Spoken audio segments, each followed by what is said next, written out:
Yes. I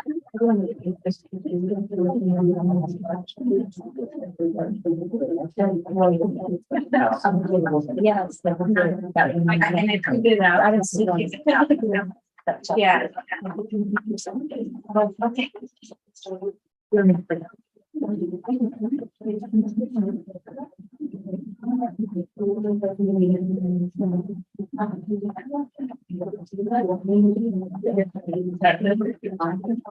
Kelly.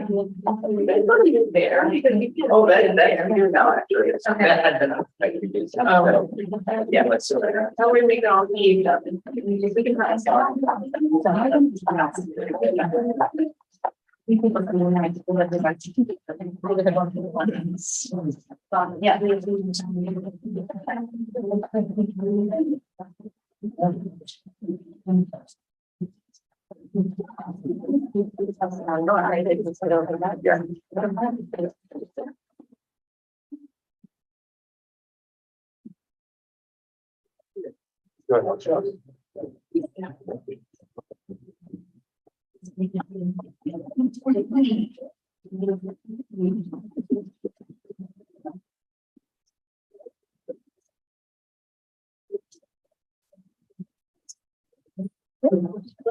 So good evening, my name is Leonard Silver, and I am the president of the District 2 Community Education Council. And I'm now going to call this meeting to order. It is September 20th, approximately 6:14 p.m. And I'd like to welcome you all to our scheduled September 2023 meeting.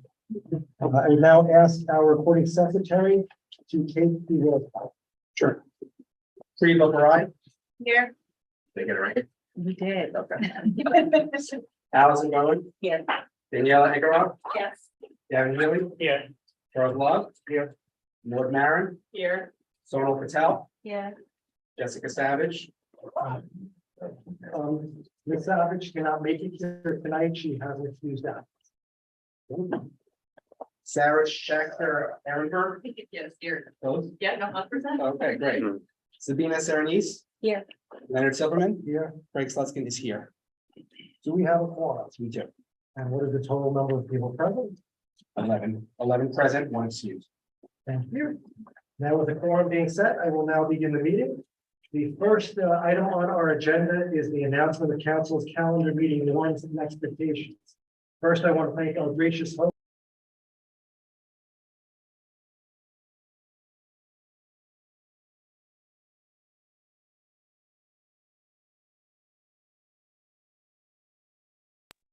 For best tonight to follow Robert's Rules of Order. So the speakers, we're going to be fairly relaxed, but the speakers would just kind of not talk over anyone else. We're going to set time limits for public speaking sessions of 2 minutes per speaker. I don't anticipate that's going to be a problem. We have 2 public speaking sessions. For those of you who may have come in late, we have sign-in sheets that are right in the entrance area. So please feel free to sign up if you do intend to speak. There's no obligation to speak, and there's no obligation to speak at both speaking sessions. You can speak at the first one, you can choose to speak at the second session. It's whatever you choose, or you can speak at both. So we're flexible, and we don't anticipate we're going to have too many people here tonight. I did want to add that we're going to break at 9:45, so we can clear out. There are certain rules and regulations that we're going to make sure we're out of the building in time. I would like to know if you have interpreters, are they going to be making any announcements before we start? Interpreters, announcement? We're doing- Yeah, sure. So we do have interpretation services here, if you guys want to rattle off the languages. En caso de que necesiten interpretación, tenemos servicios disponibles de interpretación en español, pueden buscar uno de los grupos disponibles. 那如果你需要国语的翻译的话，你可以跟那边拿机器，谢谢。 I have no idea what they just said. It was accurate though. Okay, but I'm sure it was. So thank you for Madam Interpreters. I just want to say, so in terms of meeting warrants and expectations, again, let's all just try to be respectful, not talk over one another. Everyone will get a chance to speak on the issues that they believe are important tonight. We're not here to to prevent anyone from speaking. The third item on our agenda, so we're going to move on. Are there any questions from the council members as to our meeting norms and expectations? Okay, we're going to move on to item number 3, which is proposed letter from CECD2, District 2 Superintendent Kelly McGuire regarding middle school admissions. Would anyone like to start us off and speak about that letter? Councilmember Swanson? Thank you. Thank you, Mr. President. This was a letter that was sent by President Silverman, Vice President Egorov, and me rather. Sorry, I'm getting my English mixed up, sorry. Which we are now proposing be formally sent by the council.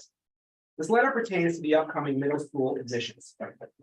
It's really an extension of the significant effort of the previous council, which overwhelmingly passed at least 9 resolutions in favor of a return to honors programs and merit-based admissions, also known as screens, for our District 2 middle schools.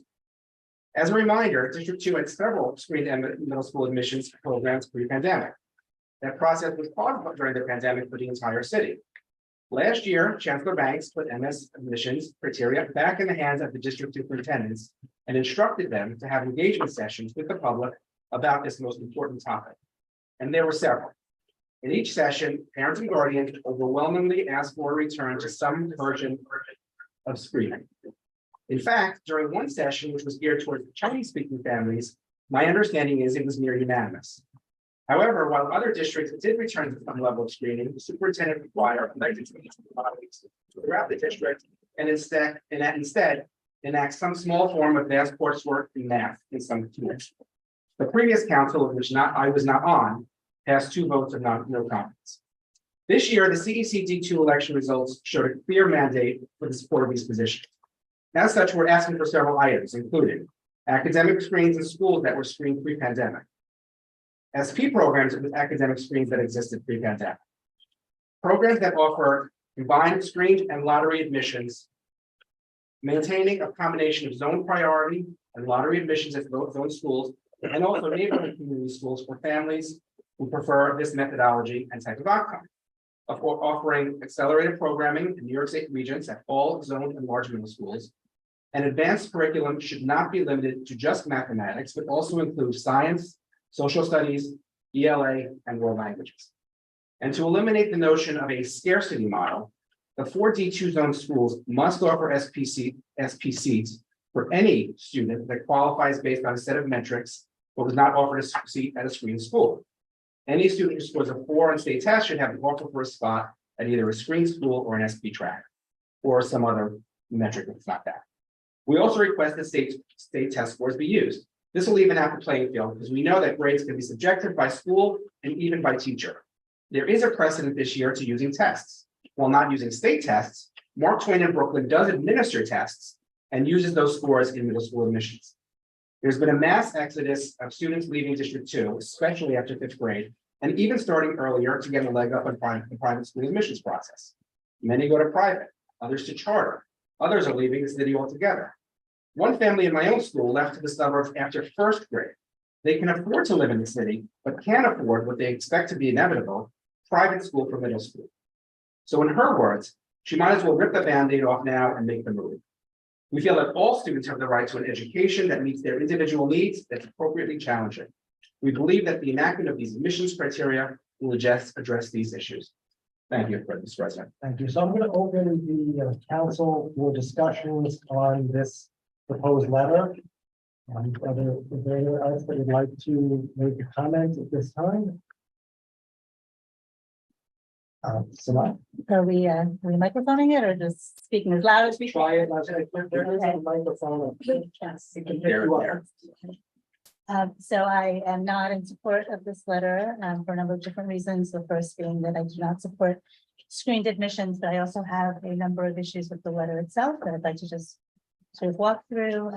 So the letter begins its premise as the election results showed a clear mandate for the support of those positions. I do not believe that the CECD2 election results showed any kind of clear mandate for any kind of position, and the election is still being investigated. The second is the this notion that students who are performing above grade level and or learn at a faster pace, quote unquote, would thrive on an accelerated curriculum that emphasizes problem solving, critical thinking, critical writing and thinking using original source material and complex analysis. I would argue that all students thrive on an accelerated curriculum that emphasizes problem solving, critical thinking, and actually let me take out the word accelerated because I also have an issue with the word accelerated. Curriculum that emphasizes problem solving, critical writing and thinking using original source material and complex analysis. I do not believe that should be limited to students that fall under some definition of accelerated. I am thoroughly opposed to this idea that state tests are an objective measure of student learning and or engagement in their education. It is not a purely objective criteria. I have an issue with, it's one thing to use state test scores in the aggregate to evaluate the performance of school districts or schools. I don't know that I necessarily agree with that either, but to pigeonhole a certain child based on a 1, 2, 3, 4, in my opinion, is not an objective measure of that child's abilities. Then there's this rhetoric around this mass exodus from, the city public schools because parents don't want, they want screened admissions. It is clear that families are unhappy with the New York City school system. These steps are necessary to reverse the exodus of families. I've spent some time looking at the data of parents who pre-screen and post-screen, changes in the admissions policies, and I am not seeing a mass exodus in our middle schools. I am seeing that families are by and large staying in middle schools. Once they are in, they are not, leaving them in mass. And so I'd really like to understand, maybe we need more data on that before we start making claims, as we do around all kinds of admissions issues, that families are leaving.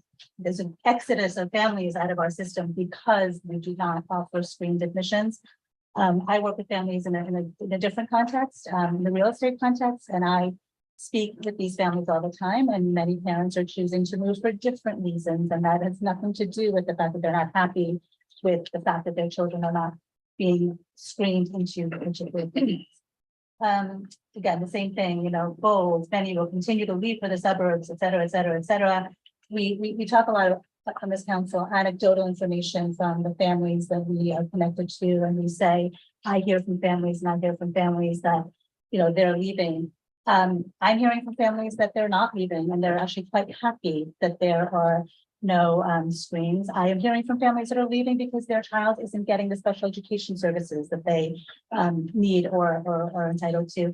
And I'm also here as a council member representing this district, and there are hundreds and hundreds of parents, students, community members who have engaged in this process since 2022, who have written letters, who have supported the admissions policies that Superintendent Kelly has put into place. I mean, I have in one of these documents, the numbers of parents, it's hundreds and hundreds.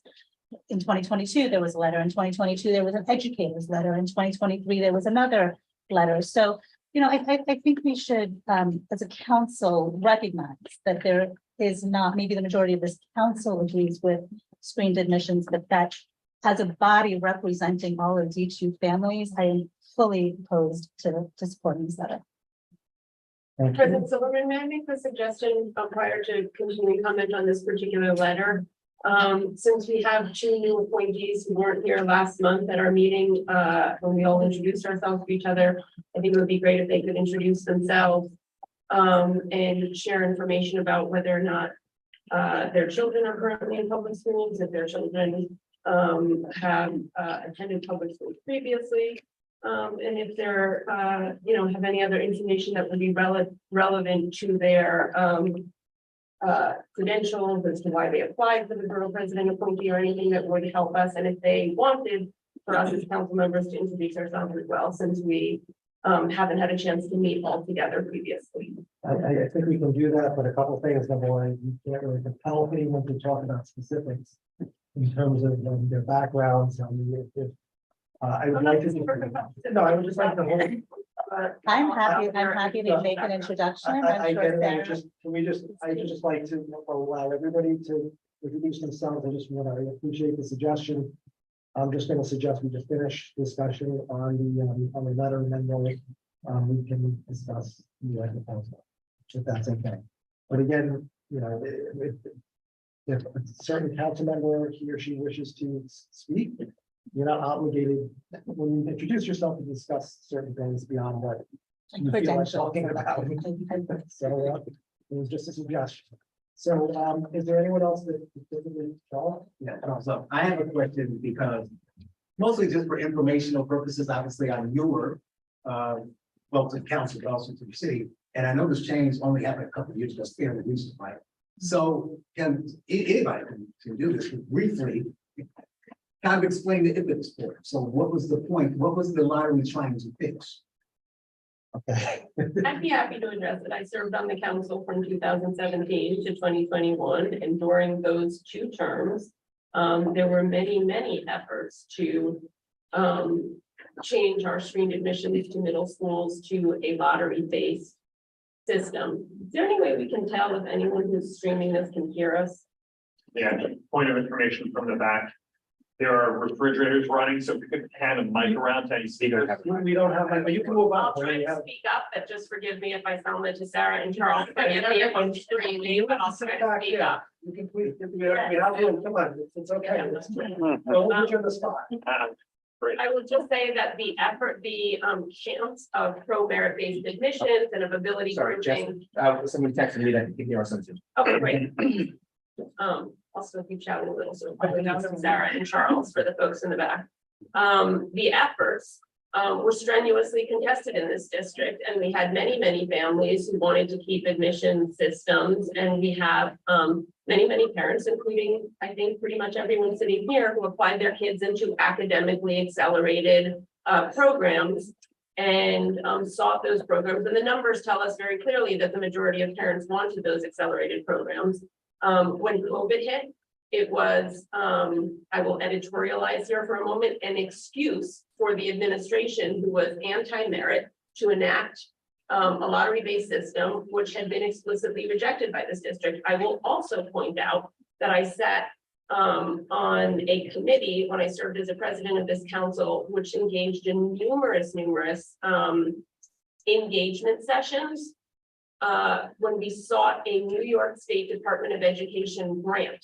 Many other districts in the city and throughout New York State sought that money as well. And we had to go through a multi-year process. I sat on many committees with Kelly Shannon, who was one of the principals at the time, who was a very active and wonderful collaborator in that process. And we, as a district, as District 2, ultimately decided not to institute a lottery as an effort to meet the grant requirements of this particular grant. Many other districts in the city did choose a lottery. So after extensive engagement and after submitting numerous proposals to the New York State Department of Ed, we were granted a very significant grant to address the inequities and the disproportionalities that the New York State Department of Education was seeking to address without moving to lottery. That was a highly collaborative and engaged process, and many of the people that were opposed to it came and spoke, and many of the people that were in favor of it and supported it, and the SLTs, all of whom were surveyed and queried, that supported our non-transition to lottery, engaged in that process. And our district chose not to go to lottery. I know you said, sorry, I know that was. But That's my question. You're telling me the mechanics of it. I want to know what it was. trying to fix, the New York State Department of Education was trying to fix what they called segregation. This is just my take on it. Again, I know a lot of council members will have different opinions than mine. I mean, but they had to say. I think what we're really, just to come right out and say it, I think there's a perception that testing, there's a perception that rigorous, there's a perception that testing in particular leads to discrimination, it leads to a lack of diversity, it leads to segregation of our students. And that is the underlying. We're all concept. testing. Well, there is a belief, and I just want to make sure all of the information. And so when they went to lottery and they eliminated that, they eliminated all these own schools as well. No. No.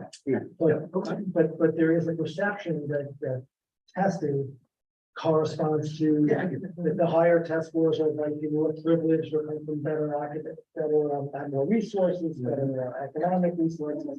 And I think that this was engineered, or that this was designed to. I'm not taking over, just one little small question. Someone who's against it, maybe you, can you, I don't want to get into that. I want to make sure, is that accurate? Is the reason accurate? I just want to make sure I understand why. I don't know that it was all about state testing, but I think the impetus It's about was, I don't know that it was all about the testing, but the impetus was to desegregate the New York City public. So that schools, part which is true. 100 Okay, that's all. From my perspective, that was. Thank you. part of the Thank you. Integration. That's all. Just to clarify, before you, sorry. Councilmember Maron, are you speaking about the NYSIP, the integration grant? Yeah, okay, so then that was, it was called the integration.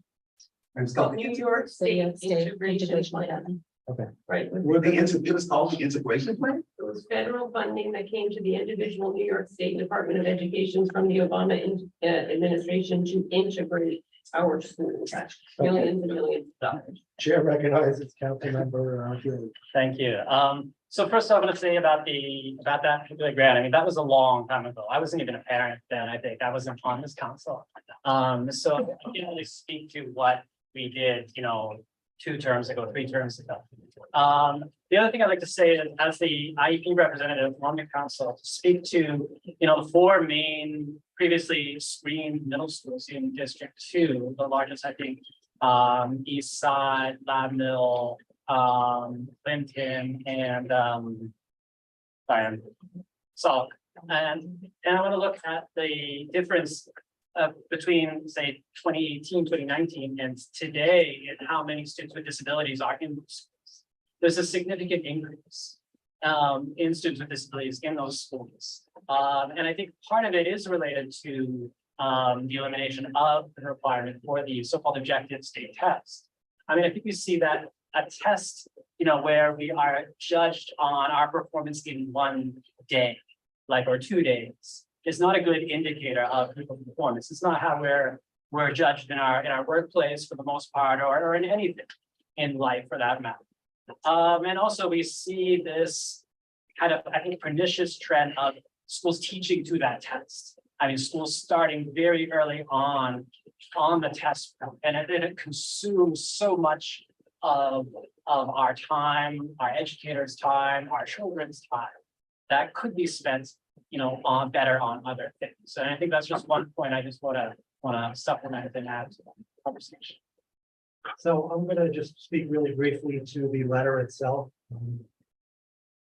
With regard to what's behind the letter, I firmly believe that when it comes to education, none of our children are exactly the same.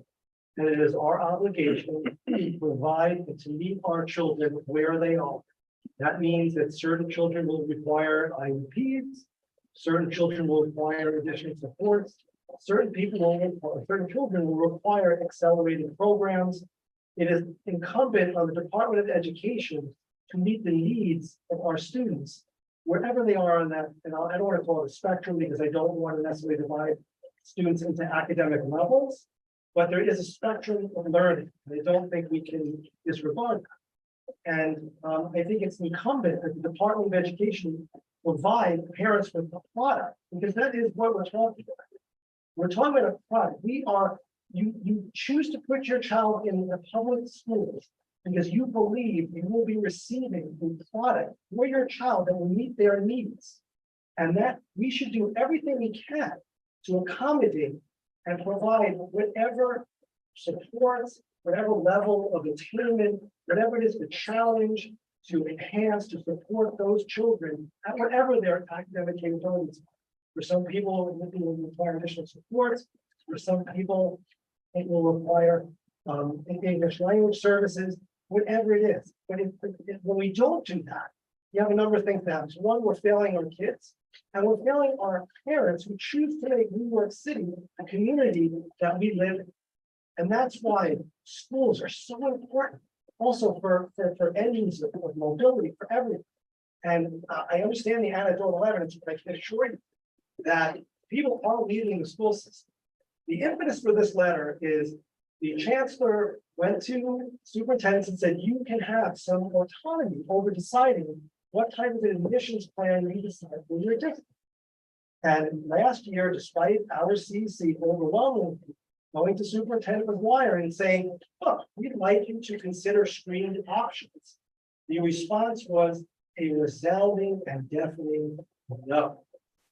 And that was the response. And we went back again, and we were trying to get some sort of a compromise. We weren't asking that every single school in the district go back to the old days when things were screened. We're asking, let's have a compromise. Let's try to come up with some sort of plan. And Chancellor Banks wanted there to be community engagement and an interaction with the community. And that's why we are frustrated. That's why we as a council, I am a holder along with council member Earl in the last council.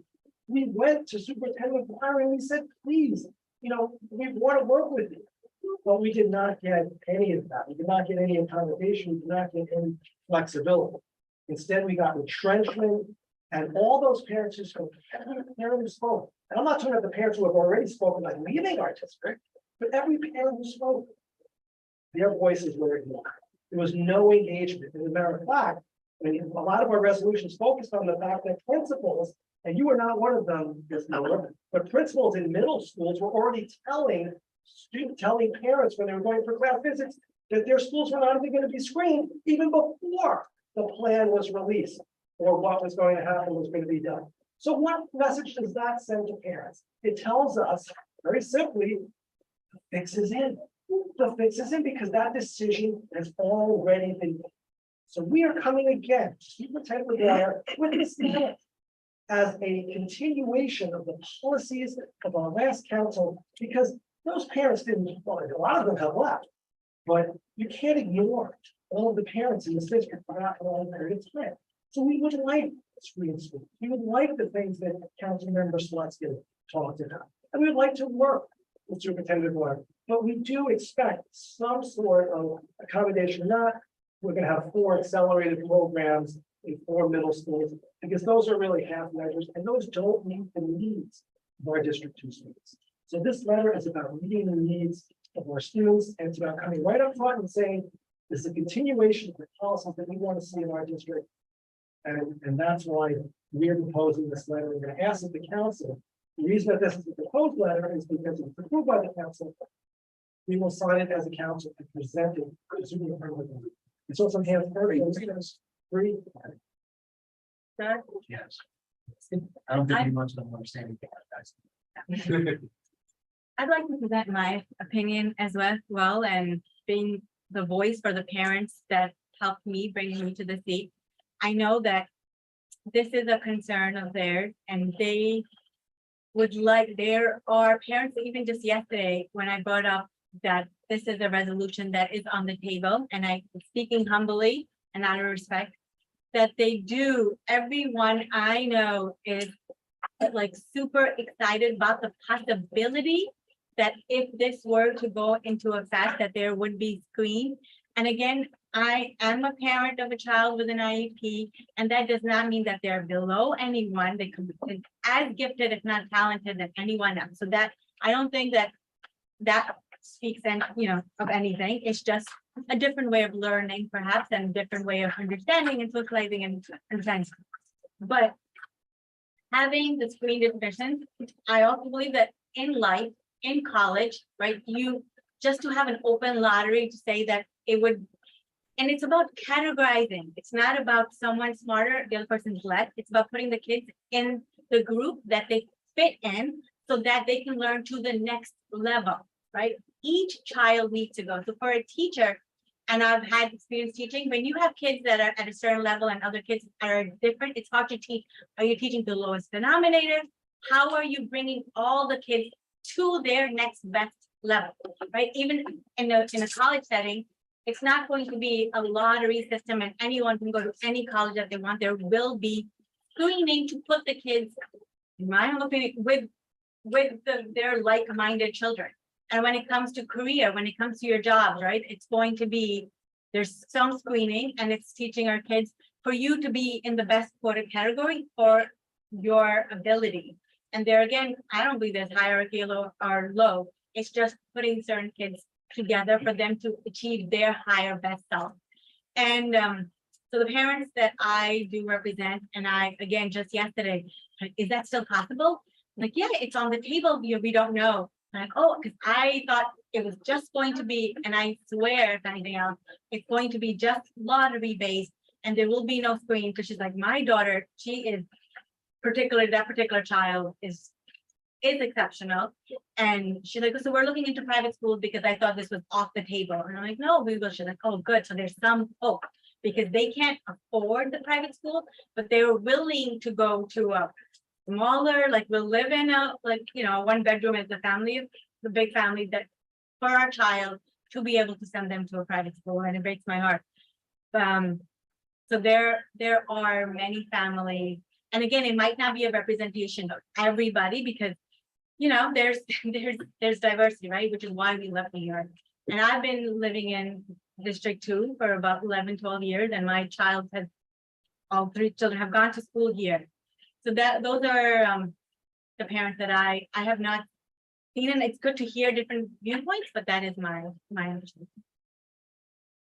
Charles, before I go to you, are there any other council members who have not yet spoken that might want to say something?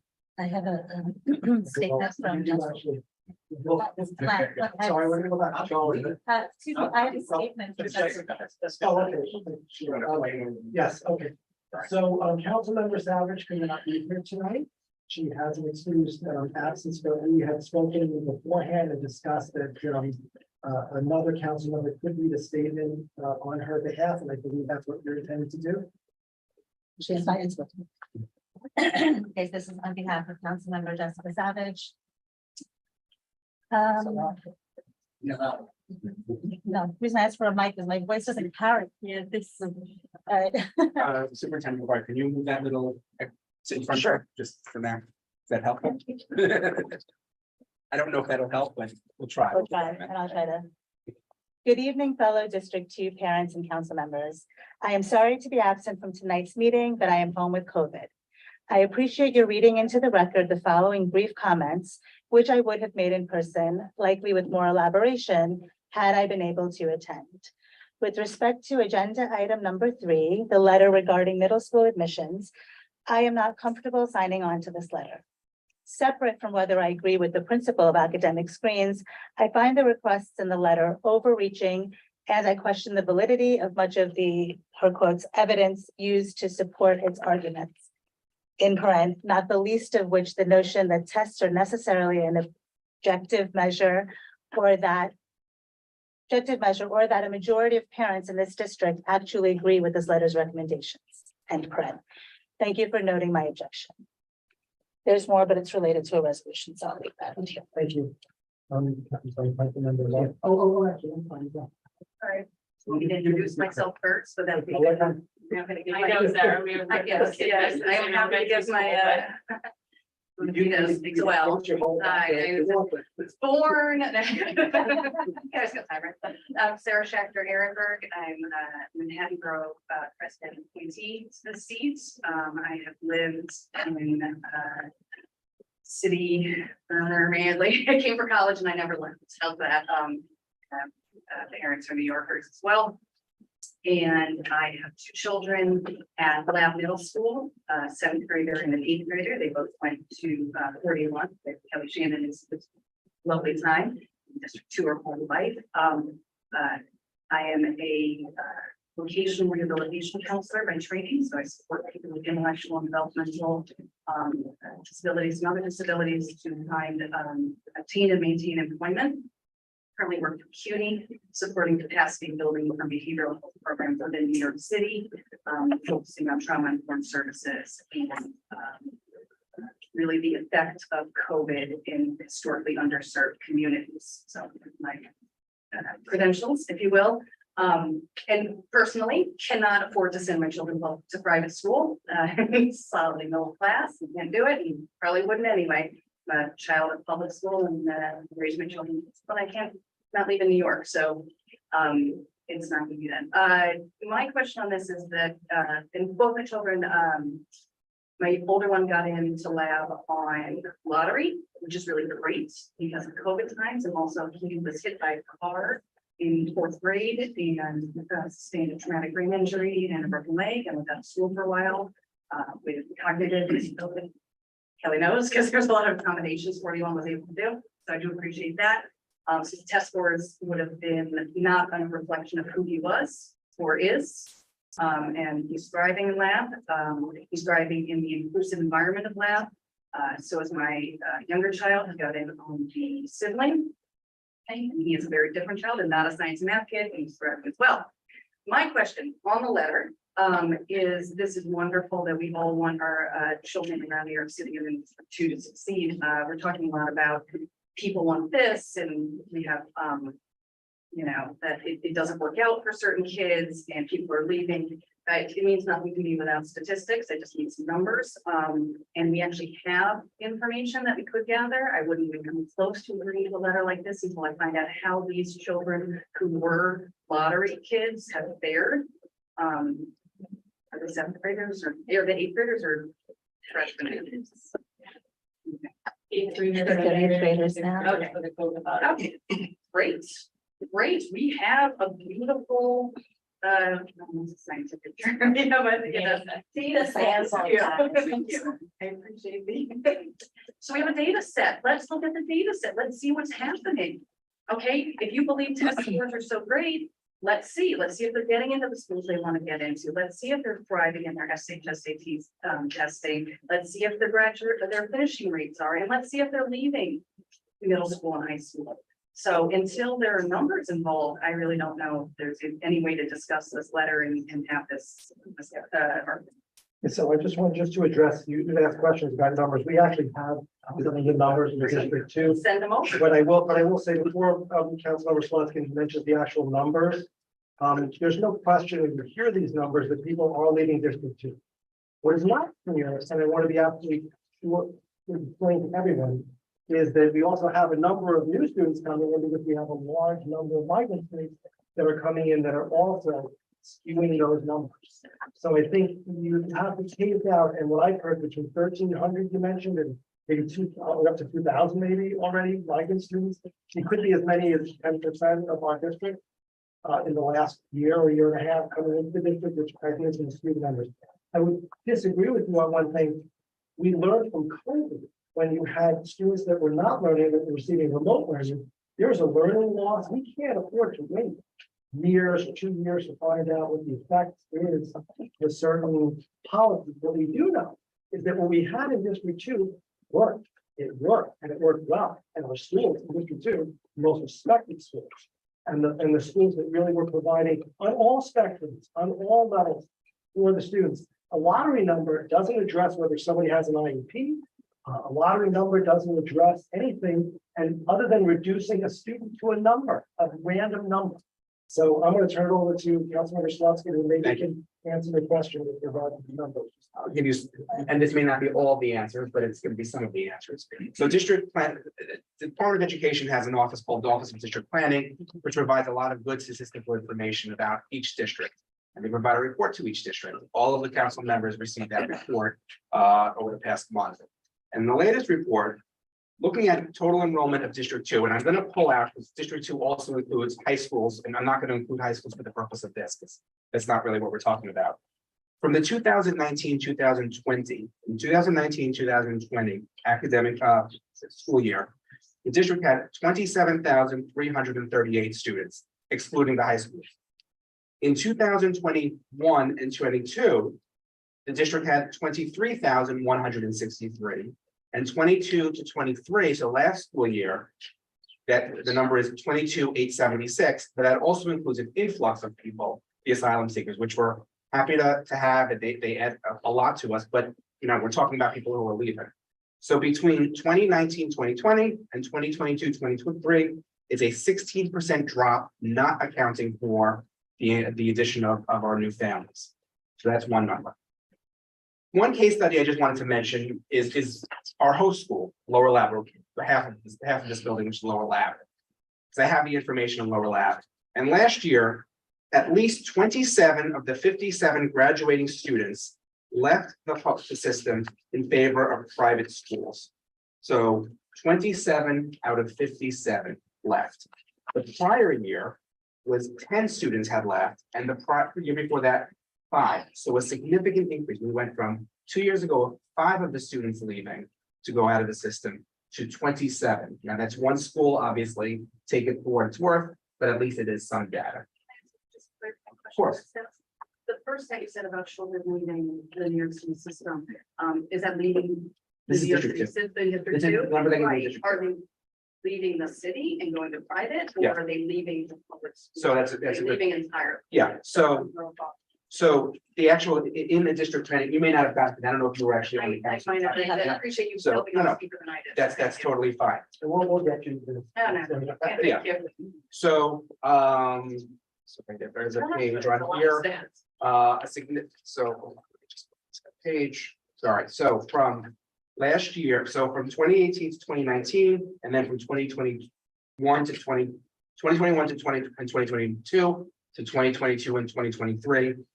The number of students who left District 2 schools, who went to District 2 schools rather, so from 5th grade to 6th grade, staying in District 2, went from 85% of the students to 80% of the students. The highest increase in terms of where the students were going were non-public schools.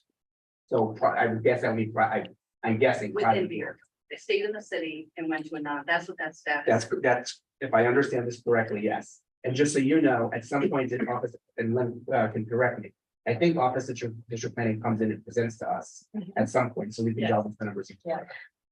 So to clarify, Frank, that's a 5% decrease. 5% increase. Historical fact, when Charlestown, Massachusetts, worked to desegregate their schools in the late 70s, you know, that someone high school there. They had an incredible drop in local kids going to the public school because the private schools lowered their rates. So when you see changes in equity in schools, people who don't support equity find a way out. I'm just, that's anecdotal, Can I ask a and it is not that. question? No, I want to question, because I am a family who left the district school Well, they probably- or a private school. So my son was a big fourth grade, he left because he was bored with math, and I knew that would just continue to get worse. So you're comparing my decision to a private school to make sure that my son has an appropriate curriculum with the same decision with families who didn't want a black kids in this, because you are making a comparison that makes me very uncomfortable. Oh, And that's not fair. Extremely unfair. No, And no, That is not no, fair, no, it's Daniela. not start Well, connected. I I want want to change this word, and I apologize for any insinuation I made. And in fact, I wasn't really talking about the families, I was talking about sort of how the schools, the private schools reacted. They knew they had. So a why did you mention that there was a drop in families who send their kids to private to public? Because that's what, that was. Whether what we're they treating did. equity, and that is somehow Lottery relevant to changes, this discussion here? lottery changes. Okay, one point of order, a point of Thank order. you. we're My gonna- my apologies. No, point of order. We're And I gonna- in no way. I think it's important for us all now to know that if you're advocating for your child to have appropriate math, you're gonna be called. That is an inappropriate comment. It's an absolutely. Absolutely inappropriate, Okay, I'm gonna Councilman. ask You know that. I'm gonna ask her, okay. Chair has the floor. Oh, and then we're gonna try to wrap this up soon, we'll come back. After Charles. Okay, thank you.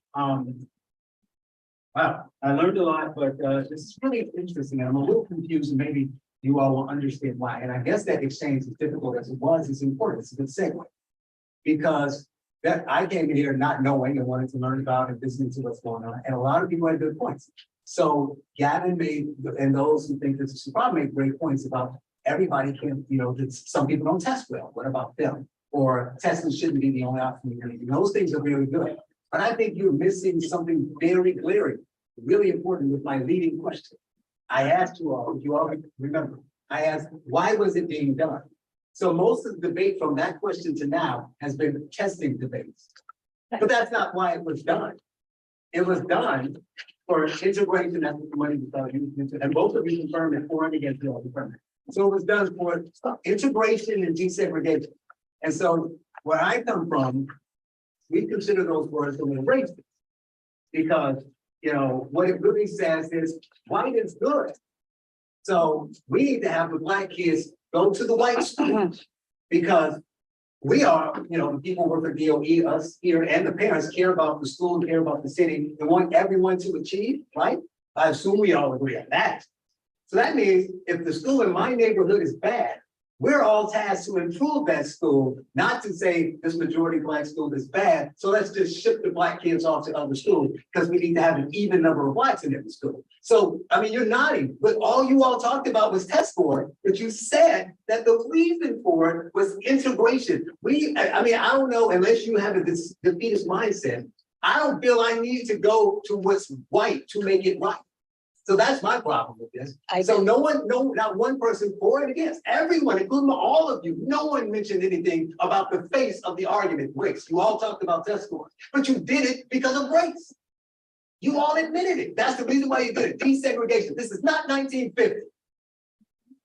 So I'm a little confused about what you're saying, to be honest. Really got confused? Yes, it does confuse me because I don't think there's anything in the argument, at least the one that I proposed, where that every school in the city should be made accessible, every school in our district should be made accessible to every student in our district. What was the point of the law? That was the procedure by which To it happened. desegregate. You said it too. You personally said it.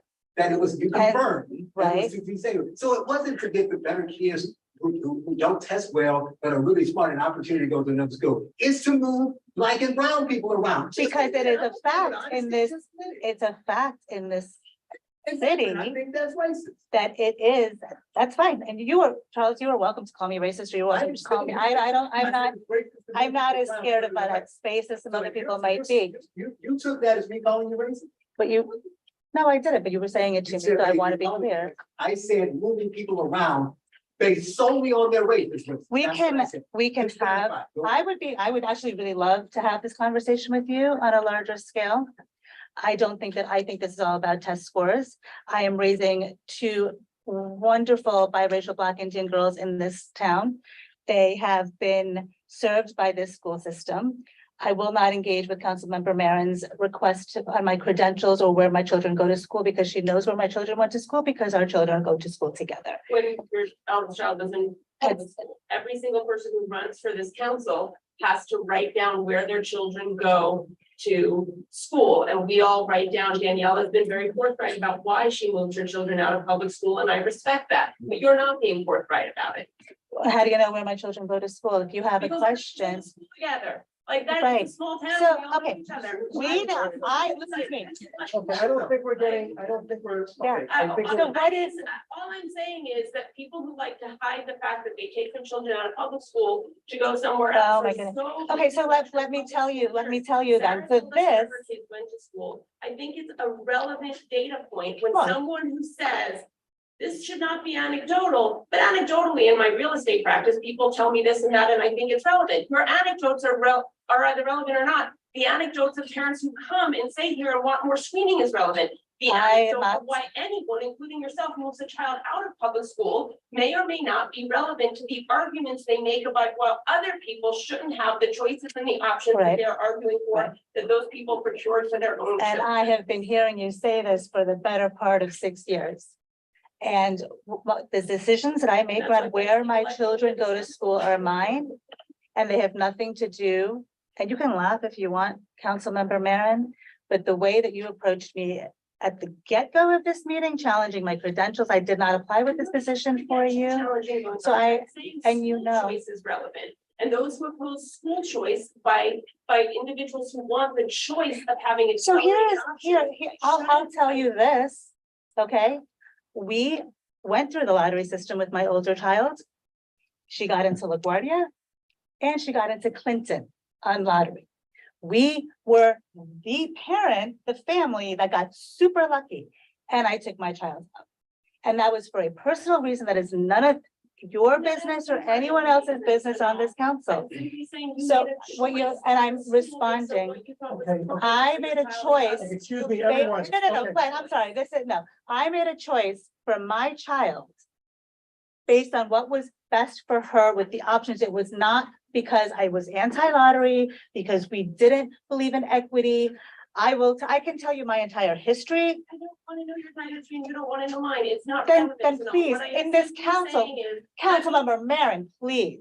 right, We have an entire group of District 2 families who don't care about this exchange. Please, let's move on. No, but being addressed about what I said over the last 6 years, I'm going to address it, Len, and then we'll Can you move on. address the third? Yeah. item? Yes, what is really clear is that when someone like Sanal says, my kid got lucky, your words, not mine, it means that there's a hierarchy of schools. She thought her placement choices were. She lucky got the because some choice. schools No, were no, better no, than no. Now others. you're putting words in my That mouth. is- No, lucky is your choice. No, It's yeah, not that mine. is, Okay. I put it this way because that's what everybody is talking Everyone. about, Some right? schools meet their kids' needs Look better at than this others. school And itself. I let you speak and now I'm speaking. When some kids. You're also welcome get to into refer the to me as school Councilmember that they Patel, the way that I think referred meet to their you. needs better, they call themselves lucky. Our goal as a council is to make enough schools and make an admissions process where every person has their needs met in the way you were able to meet your daughter's needs by taking her out of the public school system. That's a choice that all parents should have, a school that meets their kids' needs. And every parent Okay. has that Okay. choice. Councilmember Gavin, you're gonna finish this up. Can you limit your comments? to Sure. 2, 3 So one thing I want to say is acceleration and screening are not the same thing. That we can have accelerated programs without a screen. The other thing I want to say is, as council members, we're bound by chancellor's regulations. One of them is chancellor's regulation D210. And that says that we as council members cannot reveal personal private information about a DOE student. And so I intend, if any council member reveals information about your students, about any other council member students, I will file a D210 complaint against that council member. And I'm sure that Mr. Silverman, as our president, will assist me in maintaining the integrity of this body through that process. And the other thing I just want to say is, because, Councilmember Sutskin brought up Lower Lab, the school we're in right now, and Councilmember Love said this is not 1950. I do want to say, and this is not at all a reflection, we all send our children to the school that we think is best for them. And we make that decision, and I don't fault any parent for doing that. But we're in a school, and I don't know the statistics for this current school year, but the previous 3 years, 2022, 23, 21, 22, 21, this school is the only school in District 2. It's a screen school. It's a school that draws students from all over the city. It's not a zone school. It could, not the city, but the district. It could draw students from Wall Street, from 96th Street. But it did not enroll a single Black student. And that does not reflect what our district is. It does not reflect what our city is. And that's a decision. And I think that's something that we need to grapple with. That's not true. There are Black students in school. I come here that are. I'm looking at the demographic snapshot. That's in the deal. I don't want to report the race, but there are Black students. in school. Okay, Back to common ground in Boston. all right, I'm gonna close I'm gonna close this discussion out. I appreciate everyone's comments. I'm just gonna leave us with this one thought. And the thought that I want to leave us with is the decisions on where you send your child to school, regardless of whether they're personal reasons, professional reasons, whatever they are, you can have a myriad of reasons, but the decisions are made in the real world. And one thing that the process of going to a lottery does is it reduces the predictability that you used to have in the system. So you can't predict anymore what path or where your child is going to go to school. And I think that element of predictability is certainly something that a number of parents to really appreciate. And that's no longer part of the system. So with that said, I'm going to close this discussion. I'm going to make a motion to call for the adoption of the letter, which is currently in draft form by Community Education Council District 2. I'm going to make a motion for that. Second. Okay, I'm going to ask I'm going to go for a vote. I'm going to ask Councilmember Slutskin to do a roll call for the vote. Thank you. Tree Buckle. Oh, so we are voting to, the motion is to approve the letter as written in draft form by Community Education Council to Superintendent Kelly. Thank you. Tree Buckle. Yeah. Allison Bone, Yes. Daniela Egoroff, Yes. Gavin Healy. No. Charles Love, Yes. Maud Maron, Yeah. Sonal Patel, No, Jessica Savage is out. Sarah Schechter Ehrenberg, No. Sabina Serenise, yes. Leonard Silverman, Yes. Craig Slutskin is a yes, so it passes 8-3. with one person is excused. So we are going to, after this meeting is over, some point we will finalize this letter, we'll put today's date on it. And it will be issued as adopted by the District 2 Community Education Council. So I want to thank everyone for that rather serious discussion. The next letter, the next item on our agenda is the presentation of resolutions. There's been an update to the draft, and I would now ask if anyone would like to speak to introduce resolution number 230 entitled resolution to support students with personal information compromised in June 2023 data. I'm gonna, you want me to speak to it? Well, Councilmember, Barron, would you like to speak? It's a long resolution, so I'm just going to assume that everybody's read it, and it basically outlines. There have been in the last 16 months, 3 major data breaches of our students' data. And the DOE has fallen far short of what they should do, both as a remedial measure to notify parents and to protect our students' data, but also as proactive and prophylactic measures. We have contracts that say that third-party vendors need to encrypt the data of our students. And the DOE does nothing that I can see to actually enforce that. So when data companies take that data and don't encrypt it, and are therefore really able to do whatever they want with it. The least bad thing in some ways is that it is the data breaches, because data can also be the College Board, as I understand it, has recently sold data that they have to TikTok. So we have situations now where our student, and I can't blame that on the DOE, they're not the College Board, but we have situations where the data of our students, and this goes to social security number, name, address, and that, but it also goes to kids' testing patterns, to their IEP, to their readiness, to their grade level readiness. And this data, when it's put in the hands of profit-seeking third parties, is being used to create profiles of our children that will follow them through their life. It's really unacceptable. I could be totally wrong here, but I'm going to go and I think this is one where maybe we could all agree. Probably we could all agree that our students deserve to have, at a minimum, the state law perspective with regard to the privacy protections that the state law dictates for contracts with third-party vendors for our children's data. It's very, very detailed. Oh, let me just add, let me throw something out. Lainey Hampson, who is a woman with whom I have vociferously disagreed, and I can vociferously disagree with many times in the past, contributed to this resolution, which, by the way, was on the agenda in CEC15 yesterday, and an earlier version of this agenda was passed by CEC20 last month. So I want to thank Lainey Hampson for her contributions. While I disagree with her on many other things, I agree with her heartily and respect her effort that she's put forth with regard to data privacy for our students. She does an excellent job there.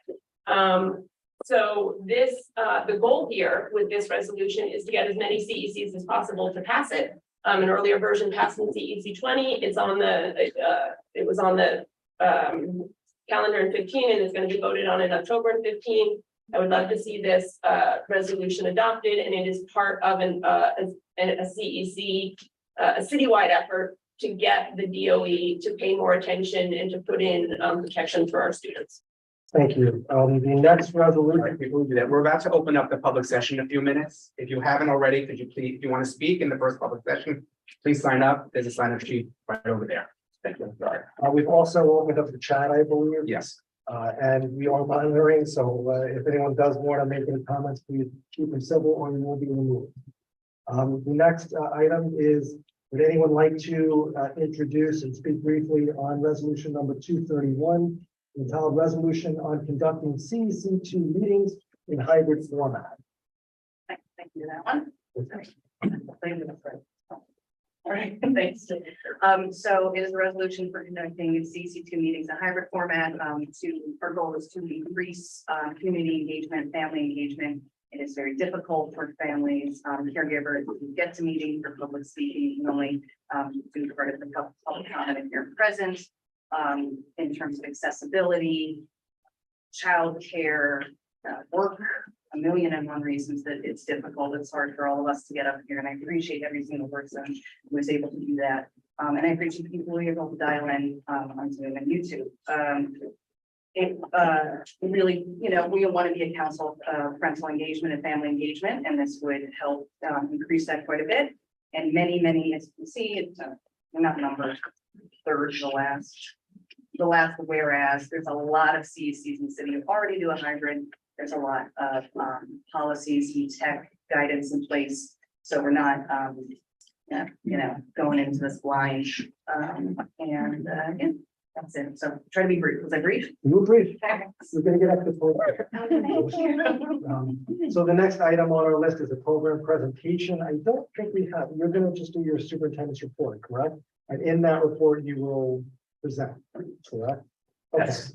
I will share my report. Mercifully. We're not gonna have a program presentation tonight. But we are working and we will take suggestions also from the community. You can write the CEC District 2, you can email any members here. If there are any topics that you think you'd be interested in bringing to our attention, we can discuss having speakers on those topics. Now we come to our first public speaker session, and this is only going to be for in-person participants. We have approximately 7 speakers who are signed up. So we're going to limit the speaking to 2 minutes per speaker.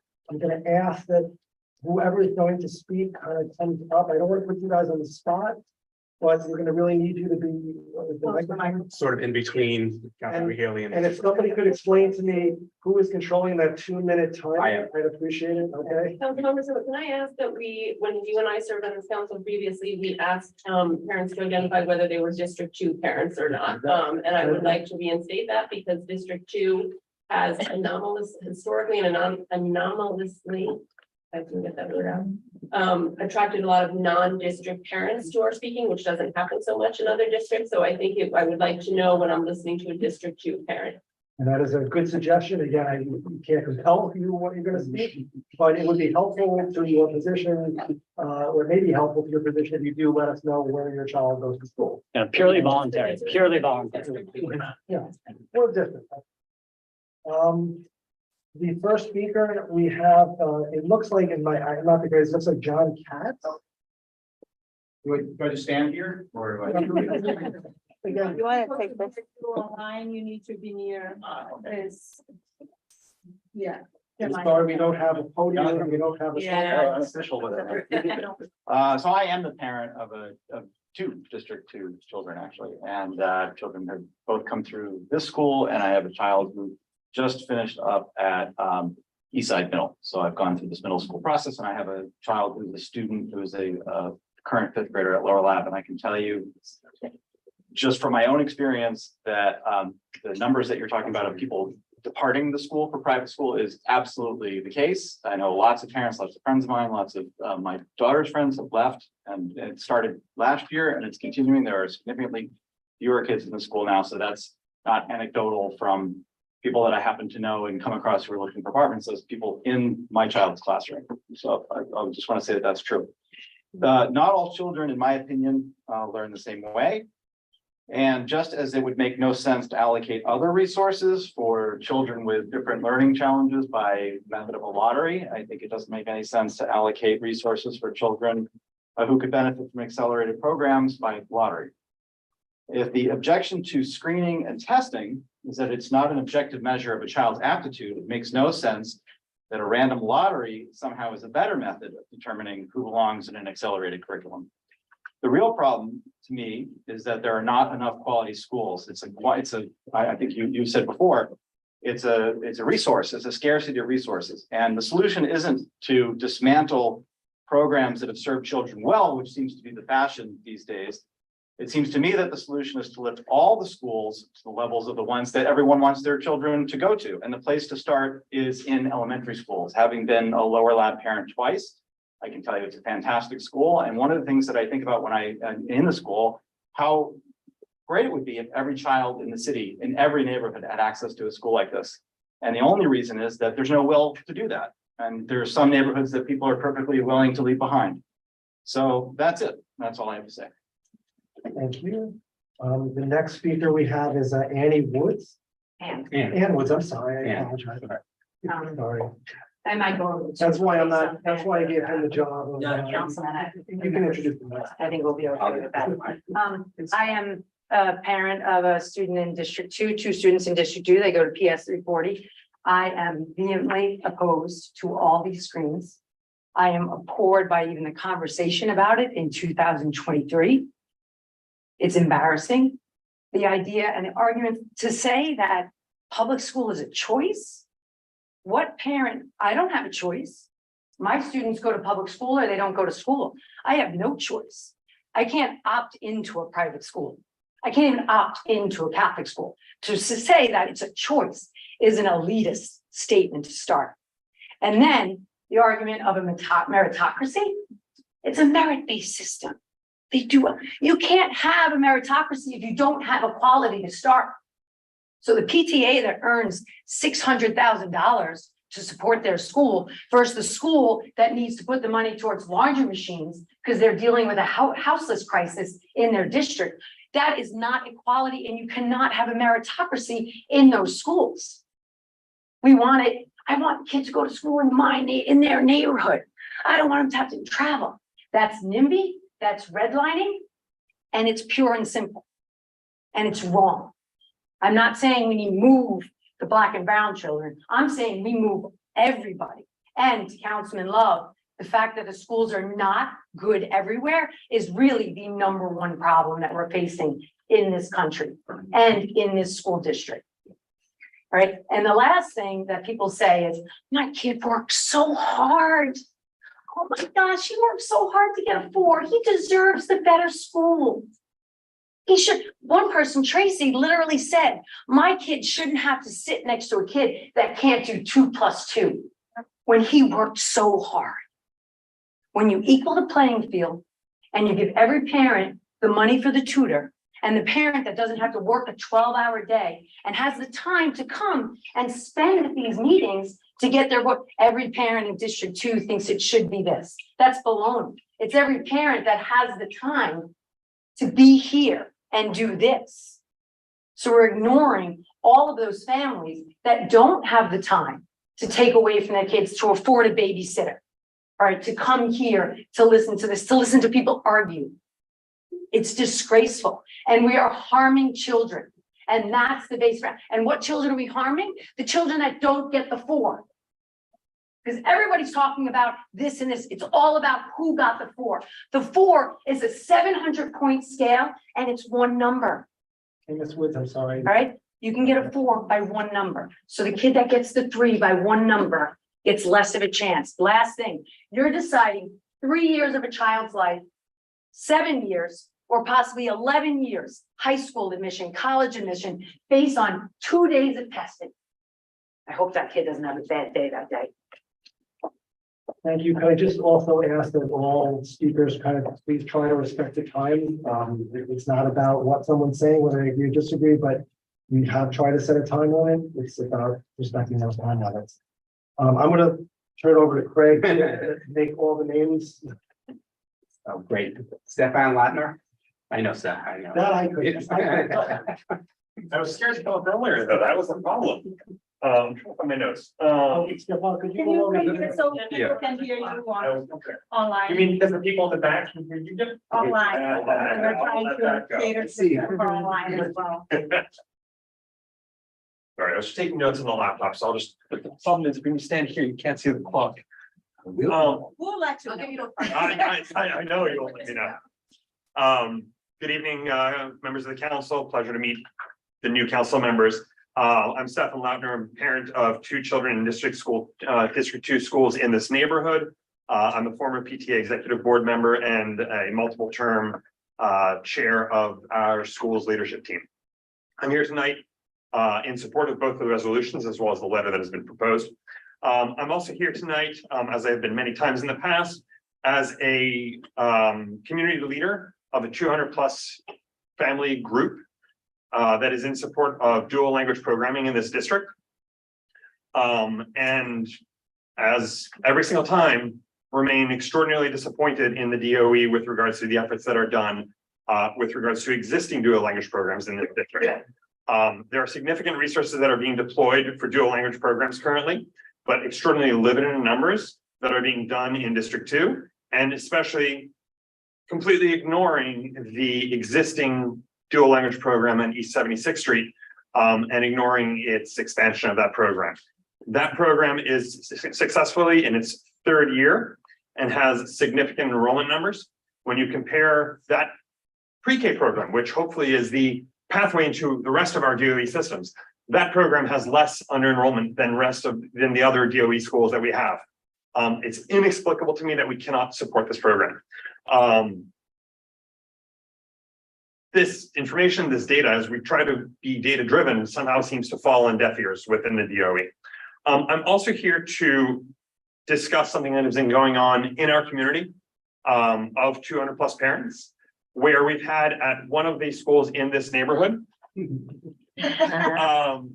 I can see it here too. a very vibrant after school program that has been hosted at our school. There's been a dog whistle that has been put out by the principal saying that there are security concerns about having outside students attend this program. The DOE, pre-K program is coming from multiple children, multiple schools. We only have one site that is able to host us here. This has been shut down. The D180 process from Chancellor's regulations is being interpreted in whichever way we want and ignoring the letter of the Chancellor's regulations. I'll leave it there. It's extraordinarily disappointing to see though. Thank you for your time. Thank you, Mr. Wagner. Okay, our next speaker is I apologize, Sumitra Bera. Okay, and just on deck is Kalani Jenkins, just so you're ready. I don't have any notes or anything. So good evening, everyone. My name is Soumitra Bajpai, and I'm a parent at PS 77. My daughter studies here, and so I've been on these council meetings for I think 4 years, from when Maud was there as well, and last council as well.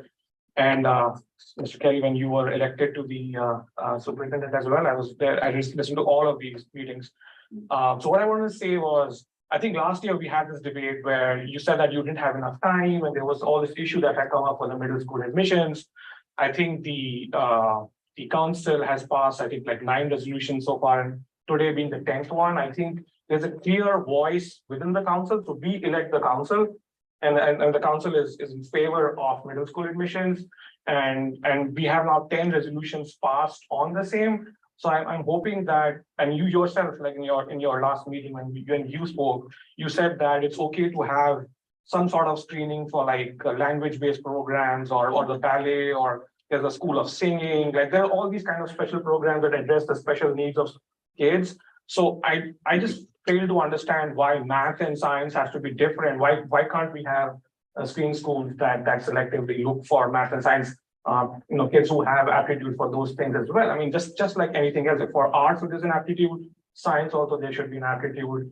A lot of people I know have left district too, because just think about from the parents' point of view. If your child is just a lottery number and you're waiting to figure out which school you're going to go to, you have no clue. And yes, I mean, I think to what the previous speaker was saying, we put in a lot of effort behind our kids, a lot of effort.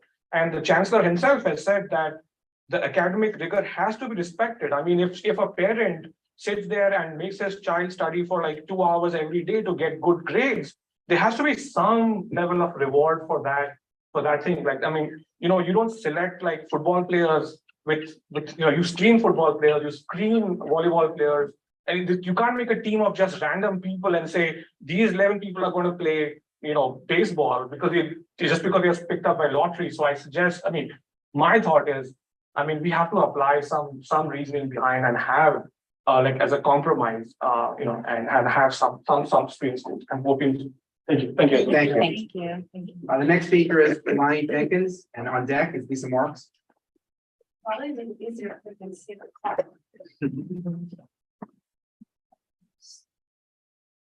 Okay, my name is Connie Jenkins. I am a parent and PTA member and SLT member at PS 51 and House Kitchen. I schlepped my two children all the way up here tonight because I feel so strongly about resolution 231. As you can imagine, speaking at this meeting would have been much easier for me to publicly comment at if I would have had the opportunity to do so via Zoom. Luckily, their dad came home early from his trip and swung by to pick them up. This council has the duty to be as accessible and open as possible to the parents of this district. District 2 is geographically huge. Parents coming in person would almost certainly need to have childcare coverage and someone who can feed and do bedtime.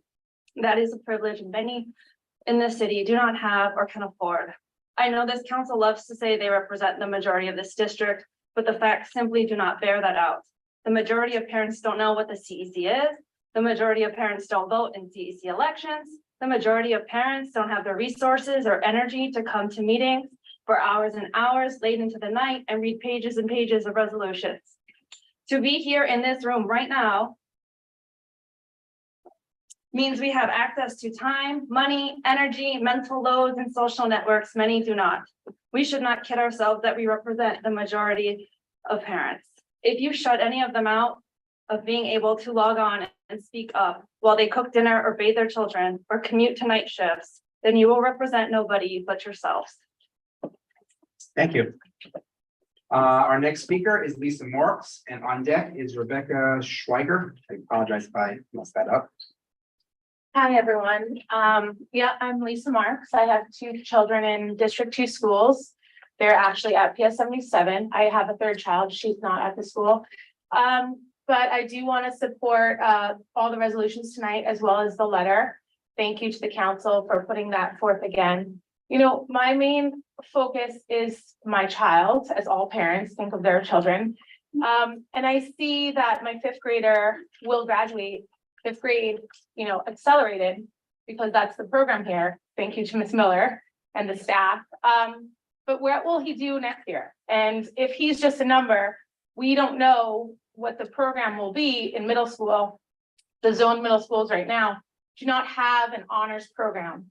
So I think that really needs to be first and foremost standard across all zone middle schools, not just in math and not just at Wagner, but also at Baruch, at Morton, in ELA, in social studies, in science. We have to, like many people said, raise the bar for all the schools, because we had something that was working and now it's a lottery. And the goal should really be to improve all the schools.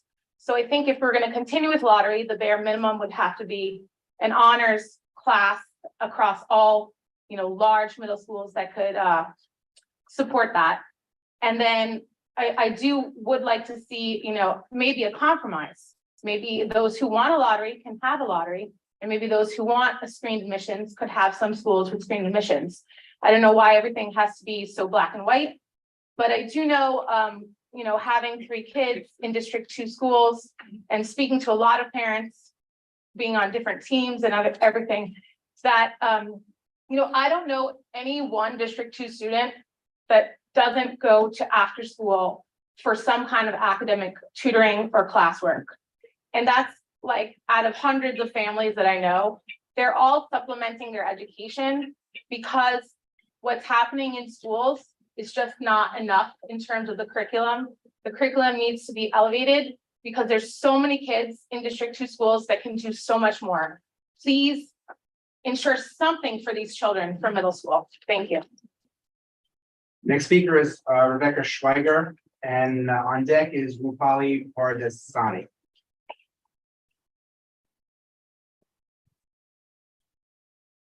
Hi, everybody. My name is Rebecca Schweiger, and I am a parent of a PS 77 student. And I apologize ahead of time because I'm an engineer, not a public speaker, so I may stumble. But I wasn't planning to be here today. I usually call into the meetings, which I did today.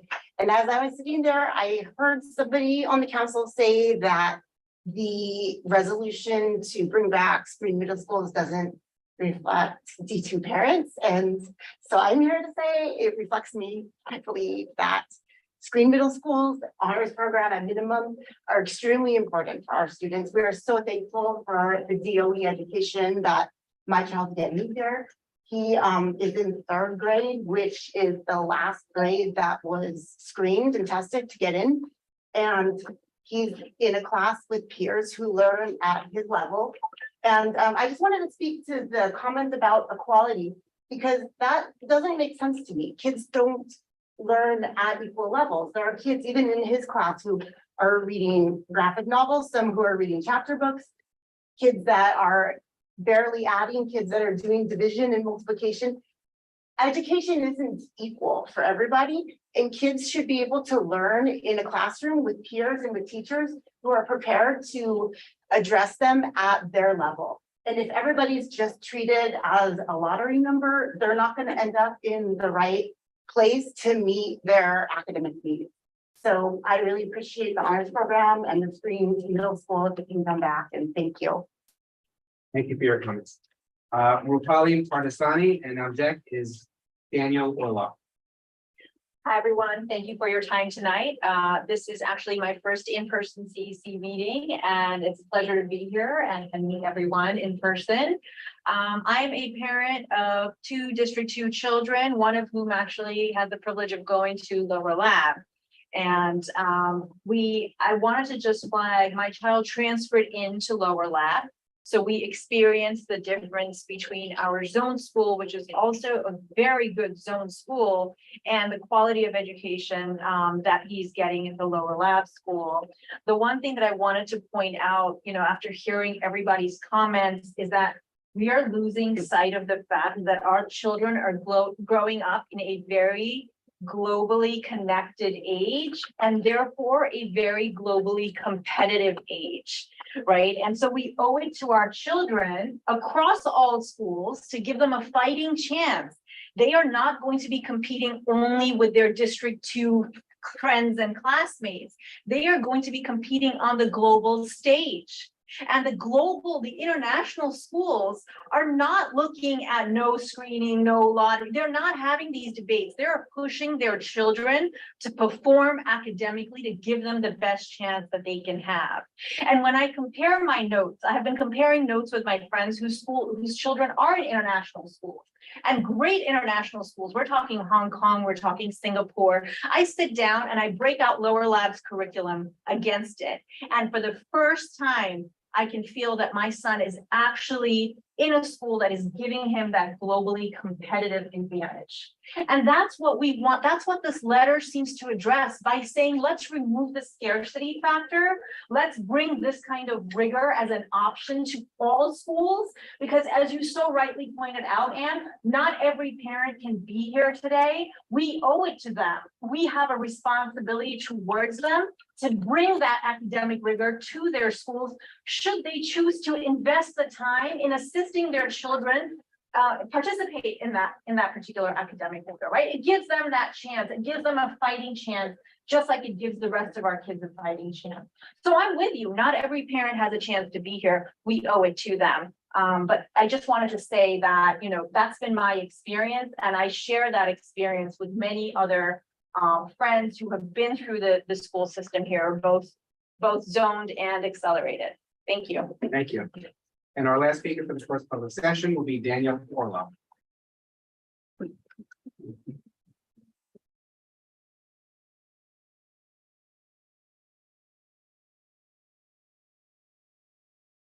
Hey, hi, Dan Orlo. I have a child here at PS 77. She is the 4th. All of my kids have gone through public school in the city. I find this conversation over equity to be disgraceful. There is no equity without effort, pure and simple. I run companies that look around the world and we hire for the best people. And when you do not create the best people, you do not have competition. I agree with that statement. The grades and scores may indicate invidious distinctions of worth, but they also indicate proclivity and perseverance. You would not ask somebody who was 7 foot wide playing in the NBA, and you would not ask a kid who has 4s and great grades, puts out the effort, why they want to work with people of their same capacity. It's actually nonsensical. The world doesn't work that way, and it does not work on a snapshot. It works on perseverance, and the snapshot is indicative. As a former Fed economist, I found your comments on sample size to be nonsensical. You don't use an old class. Don't say that stuff. Last, education is service and a public good. It is a fundamental right, And what you don't want to teach to any student in District 2 is that lottery confers a right but disqualifies effort. I thank the council for forwarding the letter. I wish that we could go back towards greater resources applied to our students. I think it's shameful that the DOE has rationed education. And that's just too bad, but that doesn't mean you penalize the kids who are working hard and the kids who have the skill to go ahead and produce. Thank you. Thank you. That brings a close to our first public speaking session. The next item on our agenda is the report of the president. I'm going to be fairly brief. One of the things that I'm really looking forward to is to see Superintendent McGuire's presentation and whether or not he is in fact, I guess we're already being told about the time. Wait, give me any time. Superintendent McGuire's presentation and whether or not he is in fact going to hear the members of our community and what we've asked for the last year and going back long before that, what all of our fire councils have asked for, which is a restoration of the screens, of rigor, of really serving all of the students in our district and providing them with the tools and supports and the skills that they need to succeed. So I'm really curious about that. I'll be waiting with bated breath to get like the audience. The other thing I want to mention is we have a number of migrant students that we have asked for information. And as I have pointed out, there are two situations that I keep on hearing about. I've mentioned them in every single meeting. I'll mention them again. And there are concerns. The first one is concerns by parents in our district that the migrant students that are coming in are either taking resources or a disproportionate number of resources are being directed towards them. So I would hope that Superintendent McGuire, I've been hearing that nobody's providing information, nobody can give us an accurate number of the number of students.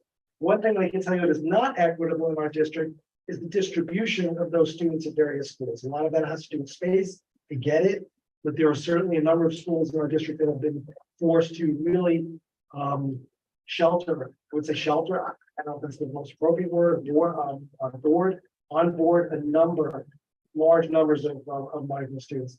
The other thing that I hear about, which is even more concerning, is there are migrant students that are in classrooms that are being ignored, that they're not even getting any services, or the teachers are ignoring them because either they don't speak English, or don't have the language services and stuff on. I think it's amazing that we have all these resources for students that are coming in. They're talking about hiring, I don't know what the number, 1,700 English speaking, English second language speakers. We can't get a dual language school in District 2. I think that just boggles my mind. But we got to try to meet these students. It's not an optimal situation, but I would hope that we can kind of get some real numbers and real data in terms of how this is really affecting our school district. It is something that is evolving. I think it's a cause for concern. I think everybody in this district should have at least the numbers and know what the situation is, so that we don't have parents that are in that kind of situation and are feeling that resources are being devoted, or that there are kids who aren't running in that district. I would also say we now have the letter, what's in it, probably knew what was in it before. There's still time, there's still hope. I don't know what you are going to present. I am skeptical, I am not optimistic, I am pessimistic. And I think that is based on your track record. I still think there's still time to really be a leader, to really step up and compromise with the district, not just throw a bone here or a bone there. And I hope you really will avail yourself of that opportunity. But I look forward to working with this council, every member of this council, to really kind of holding everyone's feet to the fire to make sure that the kids in this district are getting the education that they deserve. So it's a pleasure to serve on this, even though I'll be doing crazy, but it is a pleasure to serve as the president of District 2 and the Education Council. And we stand ready as a council to work with you, but it's a two-way street. Listen to us, please, and work with us. That's what we're asking. The next, All right, can I just make a comment about chat? Sure. Okay. Sorry. So the chat is, and this is for the folks at home or actually are dialing remotely. Council member Pari and I assume some of the other council members are monitoring the chat. I would ask that everybody be civil to each other in the chat. I would also ask that if you would like to contact anyone, that includes members of this council or the superintendent, deputy, or either of the deputy superintendents, please contact us. We please do not try to have conversations with us individually in the chat. It's probably not as productive. If you would like anyone's email, we can certainly forward that. You can look at our CECD2.net for our emails. And I think there is one, you have a website, right? Yeah. What is your website? District2NYC. District2.nyc. And we'll put that in the chat. If you want to contact Superintendent McGuire, Deputy Superintendent Shannon, or Deputy Superintendent Higgins, that is probably the best way to do it. Thank you. And I'll just. And just council members, there's a request in the chat that we all speak up because they're having a little trouble hearing us. So please try to speak up. And I will take this extra opportunity just to thank everybody that has come here tonight to speak. I am a alumnus, of a student, one of my kids is alumnus of Lower Lab. It's a great school. It's fantastic. We got great leadership here. This is a school, I would echo the speakers, should be modeled. It should be replicated. It should be duplicated. It should be copied and just sent out across all of District 2 to anyone that really can meet those standards. It is an amazing program, and I will thank again our principal Sandy Miller, who promised me she would stay for at least a few years. She's been 9 years, you said, before we started. So I want to thank you for that. I want to just also say that I would just ask that council members do not engage with anyone in the chat. This really is not for, it's one thing if you maybe want to provide information or an email address, but I hope we can avoid any back and forth, tit for tat with people in the chat. So the next item on our agenda is the report of community district superintendent. So I would now ask Superintendent McGuire. The floor is yours. Thank you so much. How, I just asked ahead of time, how long your presentation? Hours. That's what I was afraid. Is it 9:45? Oh, my. It might be easier for you to get, all right, for you to get it. In all seriousness, can I get a general estimate? Just curious. 20 minutes. We'll give you 20 if you can do it 15. Can I get 25? I should have said it was 25. Also, we're pretty generous with the time. Yeah. Yeah. At least the one was. I do want to just start by agreeing with you, President Silverman, on the quality of Lower Lab and the work with Principal Sandy Miller and Assistant. Sorry. Well, we appreciate, yeah, no matter where it is. And Assistant Principal Hannah Richmond in this building also is PS 198. And I will say both to Lower Lab and to PS 198, we consistently bring people here, both from other schools, city level leaders to come and see the work that's going on in this building. And it's really, truly extraordinary. Our only wish is that it was maybe twice as big, right? So we could house and support more kids. But I also want to thank you all, the council here, for the opportunity for us to share a little bit. I want to begin by saying that we had an extraordinary open to the 2023-2024 school year. For the past 2 weeks, our district team members have been in every school, meeting with teachers, students, parents, and school leaders. We have had an incredible group of new teachers joining the ranks of our District 2 staff, many of whom have taught previously in charter and private schools, and so we are very thankful for the experience they bring to our classrooms. One of the things that does make our schools so strong is that applicants flock to District 2 when there are vacancies. We have a lineup of teachers who are seeking to work in our schools, and our school leaders are very well versed in protocols for hiring. They have strong committees, bring in teachers to do demonstration lessons, conduct thorough background checks, etc. I want to start tonight by sharing an update to our citywide initiative, NYC Reads. Chancellor Banks has taken bold steps to ensure that every child in New York City is a reader by the time they reach the 3rd grade. In District 2, we have maintained a rate of proficiency in reading that's around 80%. And so when your children are in class, the vast majority of them are reading on or above grade level. Through NYC Reads initiatives, we believe that we can make them even stronger readers. As we shared in August, we are heading toward selecting the Wit and Wisdom curriculum as our district choice for our core K-5 literacy curriculum. But that curriculum is just one part of our work ahead. Many of our schools have strong, long-standing literacy practices, like those at lower left, that we will ensure that will continue to be a part of our schools. These practices reflect the 6 literacy shifts that are a part of the New York City Reads literacy instruction.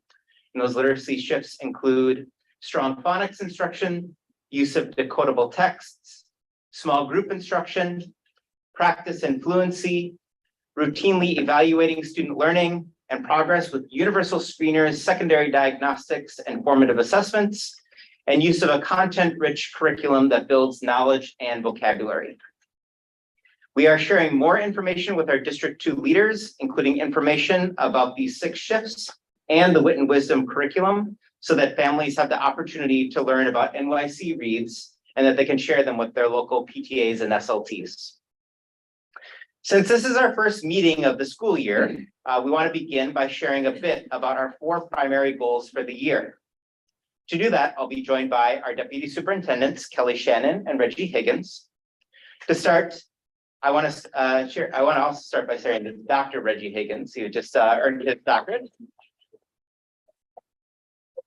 We appreciate you every day and the knowledge you bring. To start, I want to share some guiding principles that inform our goal setting. There are some key beliefs that guide the work that we do in our District 2 schools. We center the experiences of children we serve. We provide meaningful support for our educators, utilize data and information to inform our decisions. We implement standards aligned with curricula and standardized programs, and we enact meaningful parent and family partnerships. Our work is guided by these beliefs. Our goals are also aligned with those of Chancellor Banks and our central leadership team. Next, we're going to talk a little more specifically about how we are aligning our work with that of our chancellors, and how this will manifest directly in our schools and what it will look like when our goals have been achieved. Our goals are aligned with those of our city. All students will read well.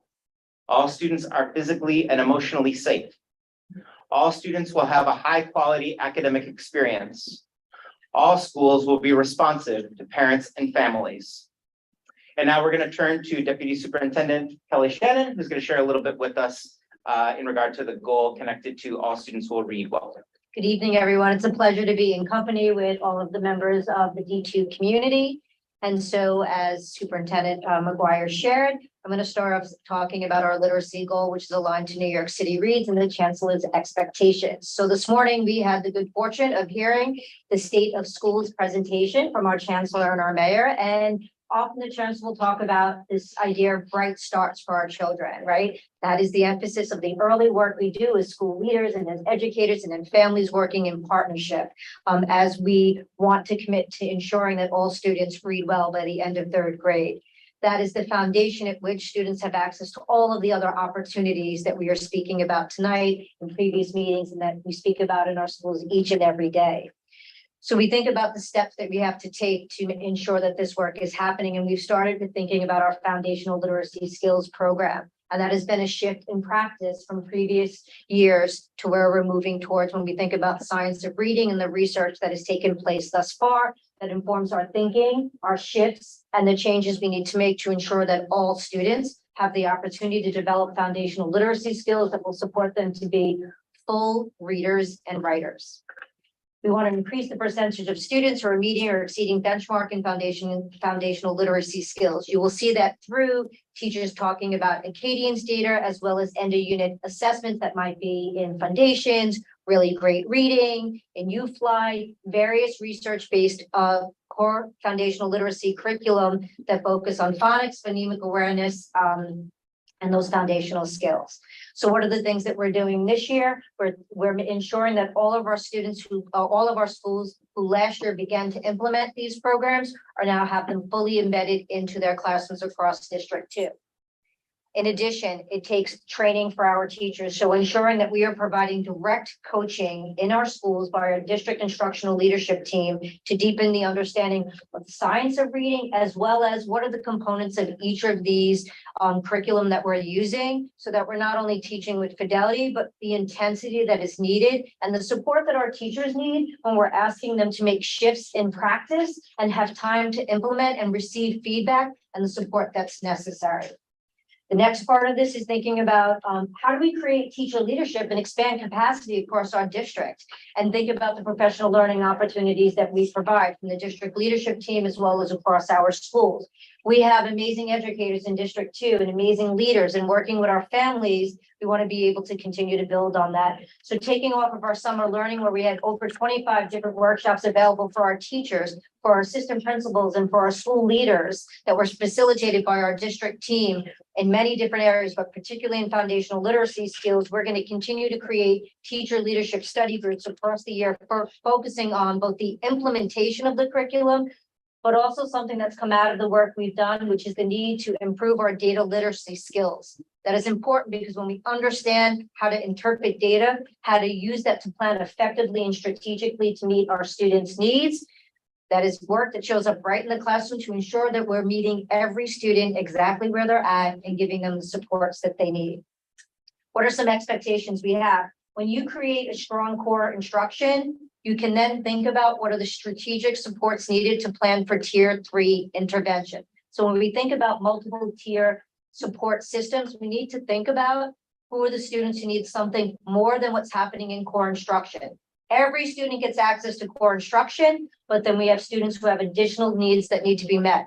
The thing that we've worked on as a district and continue to focus on, one of our goals is in decreasing the number of students who need tier 3 supports, because our core instruction is so strong that we will have less students who need that additional support. Support teachers in using direct, explicit instructional practices. And that is a shift that's taking place with our classroom teachers, with our school leaders, learning that we're doing together. When we think about best practice based on the research that is coming to us, that's informing the shifts that we are making, and making sure that our students understand and have the opportunities to hear teachers expressly, directly, and strategically and explicitly teach to the skills that we're want to support. Last but not least, we want to create our teams across schools that have robust data assessment structures to monitor student learning and progress, to be able to plan in real time on how to support students and to pivot when necessary. But in addition, to monitor teacher practice. We value our professionals, and teachers want real-time feedback to know if their teaching is having the impact on students that we want to have. So these are the expectations that we've set for this year, that we continue to go into year 2 in thinking about foundational literacy, the work that New York City Reads is engaged in, and how this is ongoing work as we also think about outside of the foundational literacy skills work that we're doing. I want to keep emphasizing, when Superintendent McGuire talked about the 6 shifts in New York City Reads, we are simultaneously engaging in conversations with teachers and school leaders and thinking about all of the other areas of literacy development that are needed around fluency, vocabulary development, building background knowledge, as we continue to think about these shifts and how they show up in our classrooms. Thank you so much for allowing me to be here tonight and be in partnership with all of you. I'm going to turn it over to Deputy Superintendent Dr. Higgins. Thank you, Deputy Superintendent Shannon. In keeping with the spirit of bright starts in both futures, Chancellor Banks has expressed the pandemic was not the first challenge that a lot of our kids are going to face, and it won't be the last. We have to teach them the life skills that they need to know that in the face of trauma and challenge, how to center yourself. As such, one of the Chancellor's goals is all students are physically and emotionally safe. In District 2, we have reviewed data tools that help us gather information on student social emotional learning. We have seen improvement in the ways that students self-report they have adults in their school, they know care, and where they have positive relationships with their peers. By taking immediate action and dealing directly with students who need additional support has also contributed to an almost 4% decrease in suspensions for the district. Effective social emotional learning programs require strong administrative leadership and ongoing commitment on the part of the adults in our district to ensure that students feel safe. Our work will lead to an overall increase in the number of students who respond positively that their schools provide a supportive environment. We have several strategies that we are initiating to advance a physically and emotionally safe learning environment. The first is schools have established a social emotional learning or an advisory period and utilize research-based programs and curricula. For example, an advisory discussion might include safe space discussions by asking students and teachers to address the issues of bullying. They can explore the effect of bullying on the school atmosphere and brainstorm solutions to potential and real problems. The advisory teacher is able to have their advisory group visualize what a safe space or a bully-free space might look like and discuss ways to create that space. To support administrators and teachers, we will partner with community providers to deliver professional learning on creating supportive environments where students have opportunities to engage in rigorous learning. We offer both a workshop series and a calendar of school visits hosted by our student service managers. School-based teams will work to establish school climate leadership teams where they work to evaluate trends and use data to guide decisions about their interventions. And I will return it back to Superintendent McGuire. Thanks, Dr. Higgins. Chancellor Banks has set a goal and guidance for our schools. All students will have a high-quality academic experience. In District 2, we have reviewed data and information on student performance and believe that the best way to align the work of our schools to this priority in the coming year is through a focus on mathematics. We know that student performance in District 2, while remaining strong in comparison to many districts around the city, there is work to do. Mathematics can be a gatekeeper to advance coursework in high school and college, and it is a priority for our district to graduate as many students from 8th grade as possible with a strong foundation in algebra, and we have a plan to reach that goal. In 2002, 77% of students in grades 3 through 8 were proficient in mathematics. 1,435 8th graders took the New York State Algebra 1 Regents exam in 2023, and of that number, 85% passed. But we still have about 1,000 8th graders who either did not take the exam, did not pass, or did not pass with a score of 80 or higher, which we see as a goal for success in high school. We are in a good position to continue strong growth, and in the coming year, we will do more. We have several strategies that we are initiating to advance a high-quality academic experience for each child in mathematics. The first is through the adoption of new curricula. Several of our elementary schools and all of our middle schools are adopting or expanding use of a new curriculum this year in mathematics.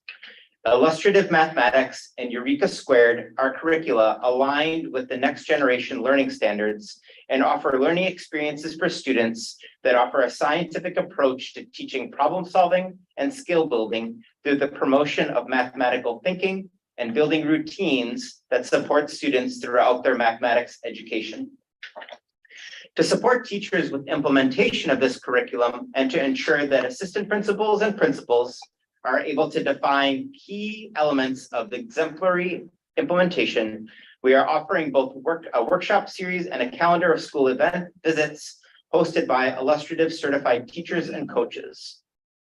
When our teachers are working in alignment with our goals, parents and families should expect to observe greater levels of proficiency across our schools and an increase in the capacity of students to engage in advanced coursework. We seek for students to report that they are not only challenged, but that they are supported to successfully complete mathematics tasks.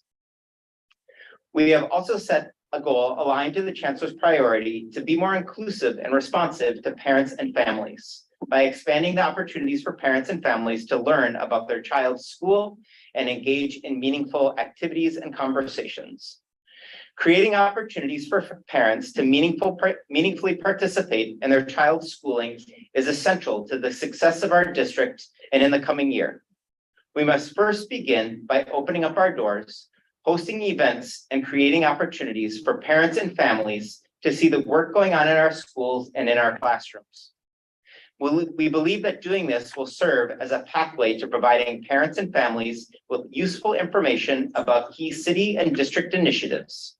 Our work will lead to higher rates of parent satisfaction in our schools because parents will not only be able to learn about these initiatives, but also ask questions that will help to make our programs better. We want to equip principals and parent coordinators with more information about issues like NYC Reads, the middle school and high school application process, and more, so that they can best serve questions and needs from families. In short, our goal will take some steps to success, including all students will host in-person events, including school tours, orientation activities, celebrations, and workshops. We will create district-level resources for schools to use in regards to key information to city and district initiatives. Parents and families should expect to see increased family participation in school events and activities, higher rates of school satisfaction, as reported by both students and families, and deeper understanding of city and district initiatives. Next, I want to turn my attention to a few issues that are likely to be top of mind for families, including how it is that we are supporting students from families seeking asylum. We are welcoming students and families seeking asylum from South America, Ukraine, Africa, and the Middle East. We have prepared for the year by hiring more staff members in preparation and making sure that they are supported in class, both in pull-out and push-in ENL services. We have also expanded our transitional bilingual programs, and we have implemented a heritage language program at Baruch Middle School. We are continuing to develop the skills of our bilingual and ENL teachers through ongoing professional learning. And we recently have just received a grant from the state that will enable us to expand after school and vacation time programs for both students and parents, as well as provide us with opportunities to hire non-permanent staff to provide family and language support. We are continuing the work of professional learning for both our ENL teachers as well as our core teachers in all grade levels being served. And we are trying to create more access for students who may need transportation to get to all different types of programs. I'd also like to share a little bit about the upcoming middle school admissions cycle. I worked as either a school or district leader in District 2 for just under 20 years. We are a community that is beautifully diverse, racially and ethnically, socioeconomically and linguistically. In our schools, I have met grandparents who attended the same school as their grandchildren, and I have met first-generation District 2 families that moved to Manhattan from the outer boroughs, as well as from other parts of America, and many have moved here from other parts of the world. In District 2, we have the incredible gift of school choice that so many families have worked for, and I am honored to serve as the leader of a district that consistently does so many good things for children. In regard to the admission cycle that was implemented last fall, in which students who are currently in 6th grade, we have the following data and information. These students entered 6th grade without a look at their academic criteria. 83% of students who are currently in 6th grade received an offer to one of their top 3 choices. 93% of students received an offer to one of their top 5 choices. Last year, the admissions process was based primarily on parent choice and a lottery number when there was a need to discern between the number of applicants and the number of available seats. We implemented an accelerated math program at MS 131, MS 297, MS 104, and MS 167. There are approximately 1,000 6th graders who are currently enrolled in those schools, and 500 of them are participating in the accelerated mathematics program. Also, in addition to those 4 schools, many of our other schools that have traditionally had accelerated coursework are maintaining that coursework, including Lab Middle School, Salk Middle School, and Clinton. Lab Middle School is very proud to report that 100% of their students passed the algebra regions last year. We also last year in the admission cycle made a commitment to providing Algebra 1 and biology, the new biology regions, no longer a living environment, now will be biology, the biology regions in all of our District 2 middle schools. In preparation for the upcoming admission cycle, which would be in service to our current 5th graders, I know we've got some families here, I have connected with District 2 families, teachers, school leaders, and community members. I have worked with our central leadership and members of the CEC to determine if revisions should be made to our current admissions policy. As I mentioned, District 2 is a very diverse community, and the perspectives of parents and community members regarding middle school admissions varies greatly. While our district is large, it is important for district admissions policies and practices to be centered on our students, encompass the varied perspectives of district families, and be coordinated with a district-wide strategy that is good for the long-term health of our district community. Some of the factors that I have learned to be important from parents and community members alike include that we should include pathways for acceleration should exist in our district. Accelerated admissions should be based on multiple criteria. All students must have access to all schools and all programs. Sibling priority must remain in place. In accelerated programs, space should exist for all students who meet the set criteria. And if we offer a variety of programs, we should have geographic diversity for schools and those programs. And that we will commit to ongoing feedback between parents and community members and our district team. Our District 2 team and I are continuing to work with school communities and the Central Enrollment Office to finalize admissions programs and practices for each school. These will be presented clearly and soon will be available to families through their elementary school guidance counselors, through our District 2 website, the New York City Public Schools website, and as a part of the official Middle School My Schools application. We want all of our students and families to be well informed when they make their priority list of middle schools.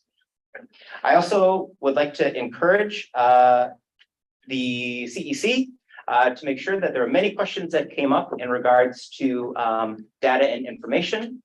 I know that our Office of District Planning has reached out to the CEC. I had expected that they would be here today to do a thorough presentation on data in regards to the demographics of our district and changes in demographics. I do hope that they're invited to our October meeting, because I do think that they have a lot of useful information that can be passed on in regards to trends in our district.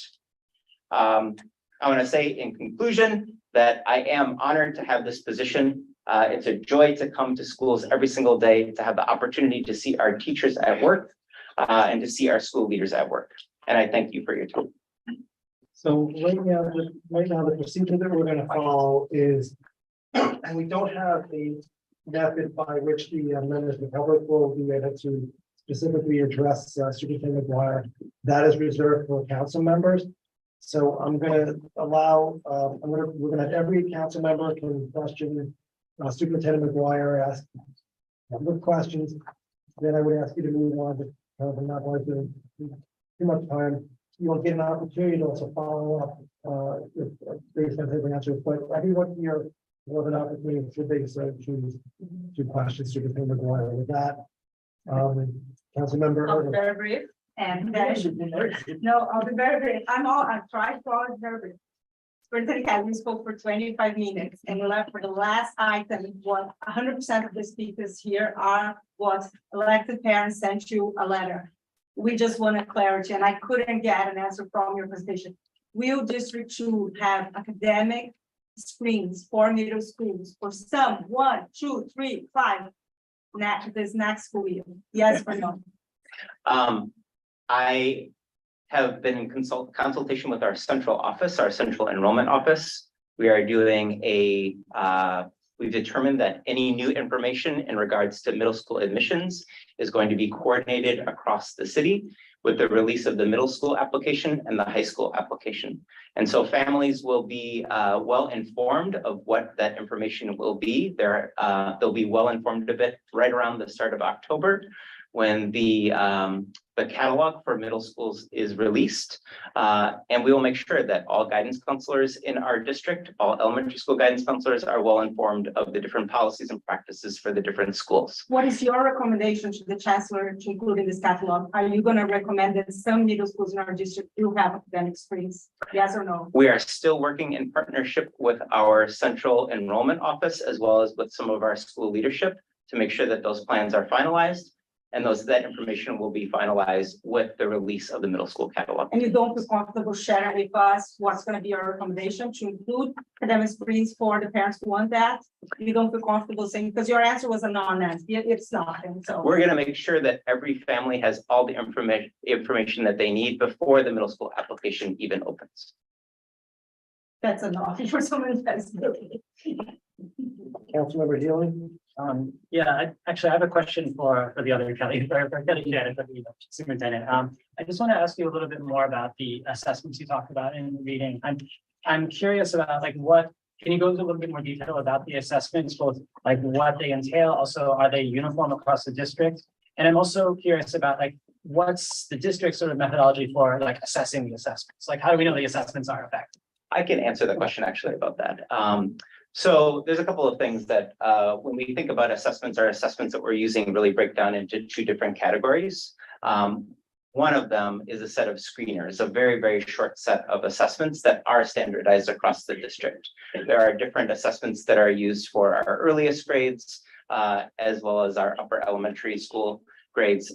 There are three primary assessments that fall into the screener category: the Acadian reading screener, the Math Growth reading screener, and iReady. In addition to those screener assessments, then we are making available to schools when necessary to go more in depth to evaluate student performance. And so we will be going for students who have that need and their need shows up on these screener assessments. We will make sure that our teachers are trained so that they can really get the kind of information that they need in order to respond to students to determine whether or not they need additional support in a tier 2 or tier 3 intervention. Councilmember Lowe? I just want to say the presentation was very good, just like last time. Everything you say, more than 90%. You know, the devil's always in the detail, but I appreciate that. I know a lot of this stuff it's no, it's good. I do have one question though about the piece. You said something about the different things that people give you as suggestions that you use them, and you know, some of it's academic, all the good things. But then you also said it's a weird math thing. You said that every kid should have access to every school. But do the numbers bear out to that? I mean, if you have more kids than enough spots in school, can every kid have access? I mean, how can every kid have access to every school? Is that not what that means? That's what it sounded like. It's just kind of, yeah, just that one thing. I just wanted to clarify. Yeah. Sure. There's got to be more kids. Yeah.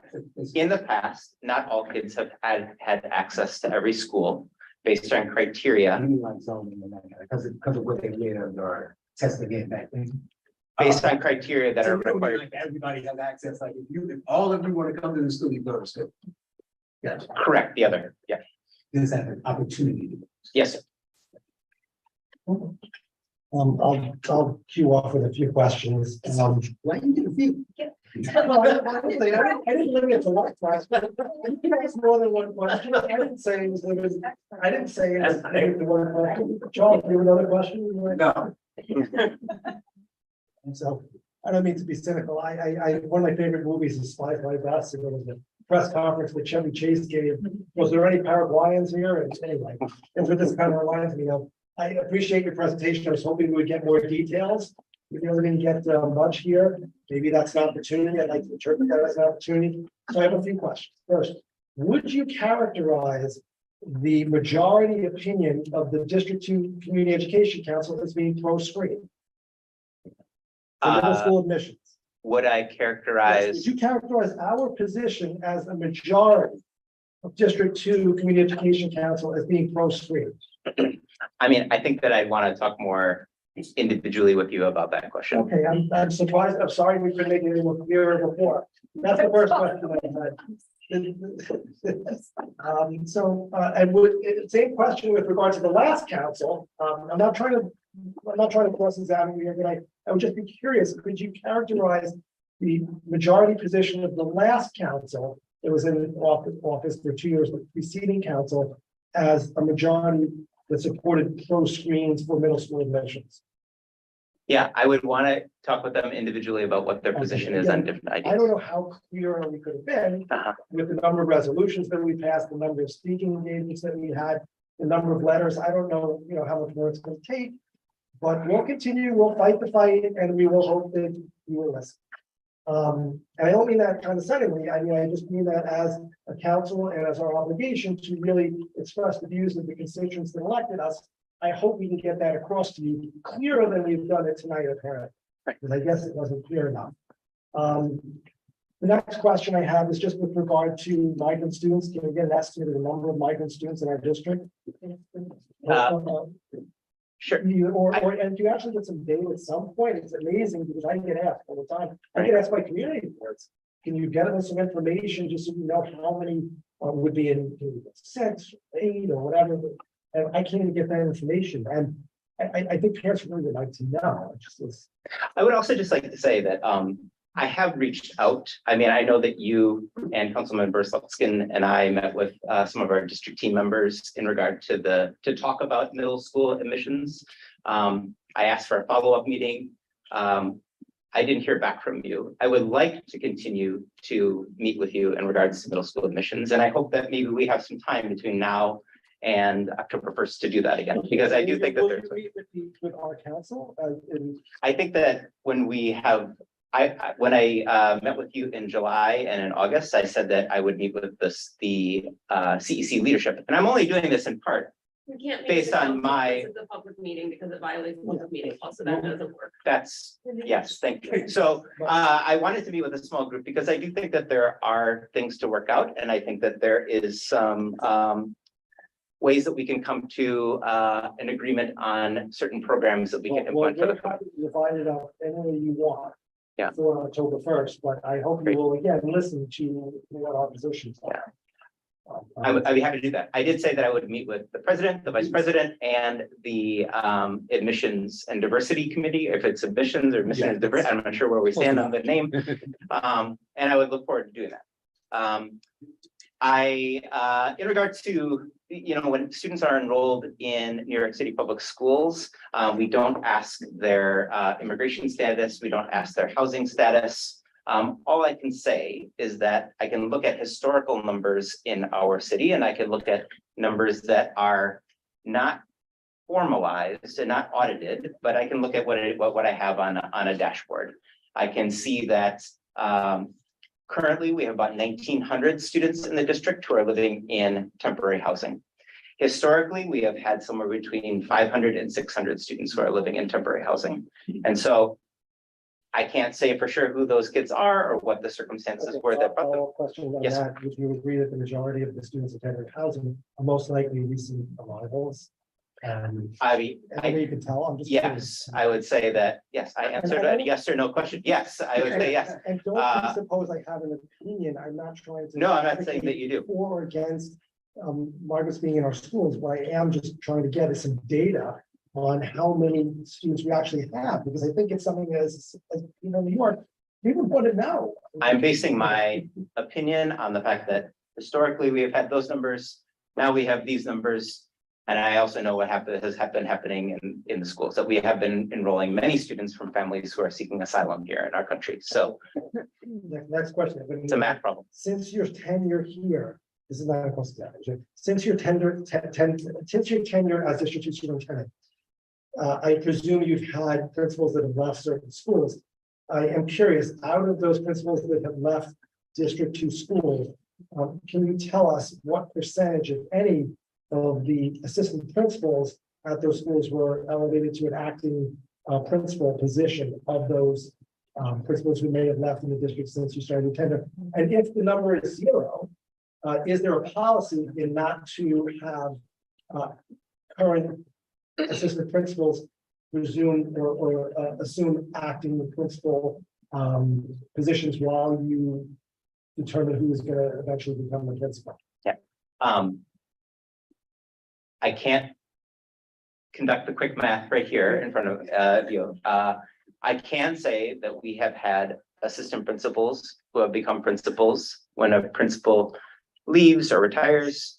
I can say that when we are hiring a principal for the district, we look at many, many different factors. And we want to make sure that whoever it is that we are hiring is going to be the best fit for that school and is going to be able to continue and support and develop the academic excellence of that school. Is there any timetable for the C30 process in our district? I mean, Chancellor's regulations, I think, says that we have up to a year to complete the C30 process. Well, one thing I think would be very helpful in our district, or could you explain to the members of the council what the C30 process is? So you can probably do a much better job of that.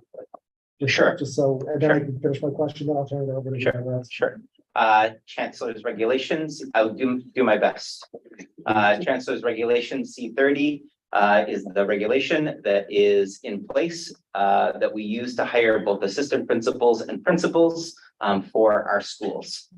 The Chancellor's regulation details how it is that when a position becomes vacant, what the role of the superintendent is, which is to appoint an interim acting principal for a period of time until a C30 interview process can take place.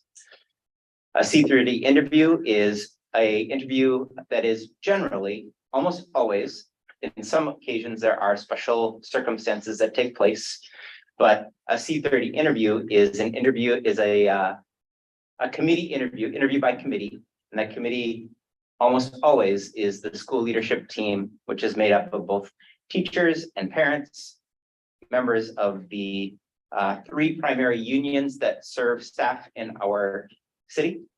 And those members of the hiring committee work with a member of the school leadership, either a deputy superintendent or a superintendent, to conduct an interview. At the end of that interview, they advise, it's an advisory, if they make a suggestion as to a candidate or candidates that they think should move forward onto a level 2 or a second interview that is just with the superintendent, and then the superintendent makes the final determination as to who is appointed in the case of a principal. If it is an assistant principal, the principal makes the choice about who it is, who will be their final selection for the position of assistant principal. I'm going to ask Dr. Higgins if he can grade that. Okay. And so I think some equity is race one of the factors for the interview process. It is not. With regard to the C30, if you subscribe as you said you do, you have community engagement and speak meetings, be part of that process. I think it would be very helpful if you could, at least I know I believe there are a couple of vacancies going on right now.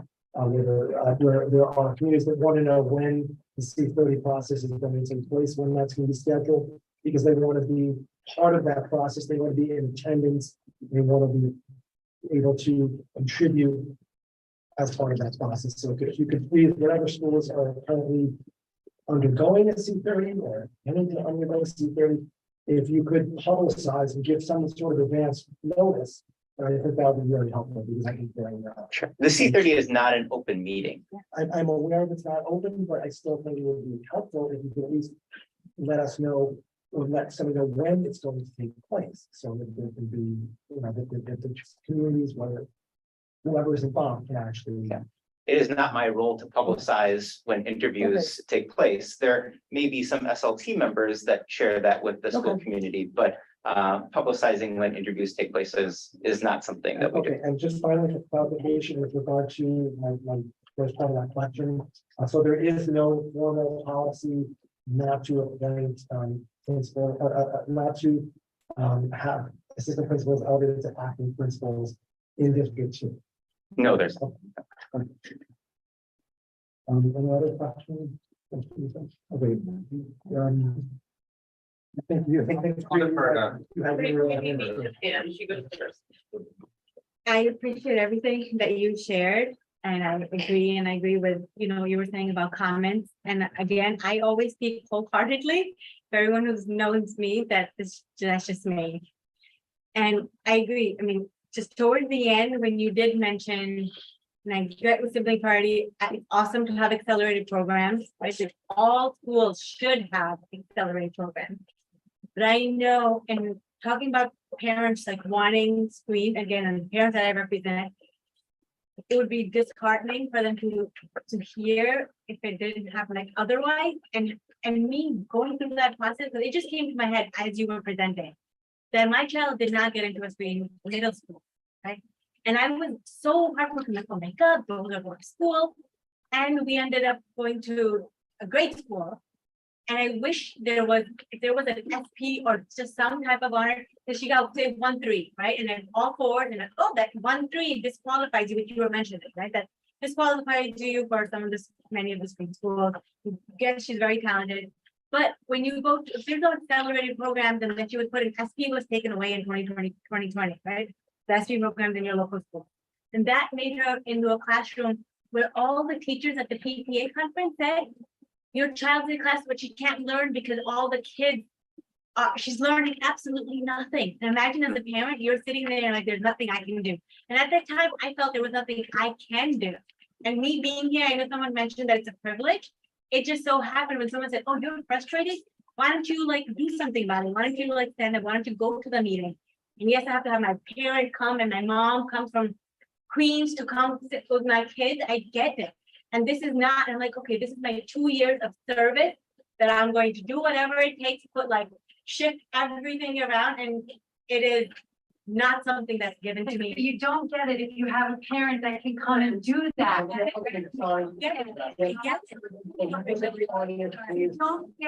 not, I don't want to. She was speaking directly to me. She was looking at me. That's why I thought. But I know that some parents, and I, it's again, not getting screened, and that's fine, but I still know that I'm representing a bunch of parents, and I understand that yes, those kids that are certain excelling, and why we have this in the world, that they would really be disheartened to see if there was absolutely no screen. So, Sorry, If you want to go, yeah. okay, go ahead. Superintendent McGuire, I wanted to speak about one of the issues that was raised during the public speaking session, which is the unavailability of a school for an after-school program, and more particularly to the failure of the District 2 principal to follow the chancellor's regulations accurately. You just did a very good job of explaining chancellor's regulations of D30 for the principal appointment. But we also have a chancellor's regulation D180 that governs the use of a school for after-school programs. And, as a CEC, we permit schools all the time according to that regulation so that we can be here tonight. And after schools have done it repeatedly in this district, we have had a very successful French after-school program that PS 527 families have relied on. That program is wonderful. It's unfortunately the only thing that's available to kindergarten through fifth grade kids that are enrolled in the program, because the pre-K program that started here 3 years ago as the dual language program has not been supported with an ongoing program, despite numerous resolutions of this council, including unanimous resolutions to establish a dual language program. I have mixed emotions about hearing about creating a heritage language program at Baruch, because raising bilingual kids, I'm all for having better language and heritage language programs in our schools. But how is it possible that in response to the migrant influx, you can stand up a heritage language program in 5 minutes when parents have been fighting for 4 years to get a dual language program that is widely supported by parents from all over this district and all over the city, who came again and again and again to this council to ask for a dual language program? specifically, I'd like to hear from you why there is, the principal at 527 has instituted a new policy. That doesn't appear to be a district-wide policy, doesn't appear to be a chapter regulation policy. It was addressed previously by General Wagner, who's really solely responsible. I sometimes like to take credit, but he's really solely responsible for creating the pre-K dual language program. He did a masterful job of rallying community support. And I'll point out, because so many people seem to care about it, the Francophone community that came together to support this is a phenomenally diverse community from different nationalities and all over the world that supported this program. Why is that program being chirped out of 527 under the guise of a new policy that nobody can direct the parents that are seeking a continuation of a pre-existing program? No one can direct their attention to this supposed new policy. It is not a policy district-wide. I had told Mr. Lautner right before this meeting that I would find a time to meet with him and the principal so that we could talk about the issue further. And that's what we'll do.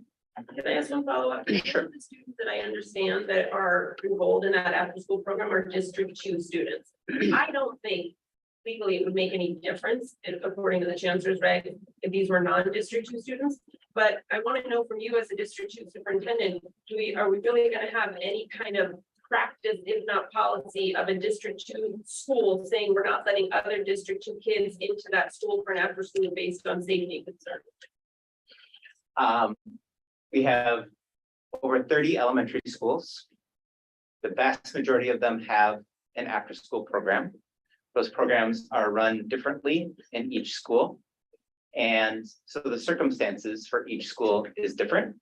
And so I look forward to meeting with Mr. Lautner and the principal of 527 to see what it is that we can do about the program in So this then school. I would just ask for 2 commitments from you towards the broader school community. One is that when it is communicated by DOE staff that you manage, that there's a policy, that either there actually is a policy or that is corrected on the record, that in fact it's been a judgment call that's been made to end the program.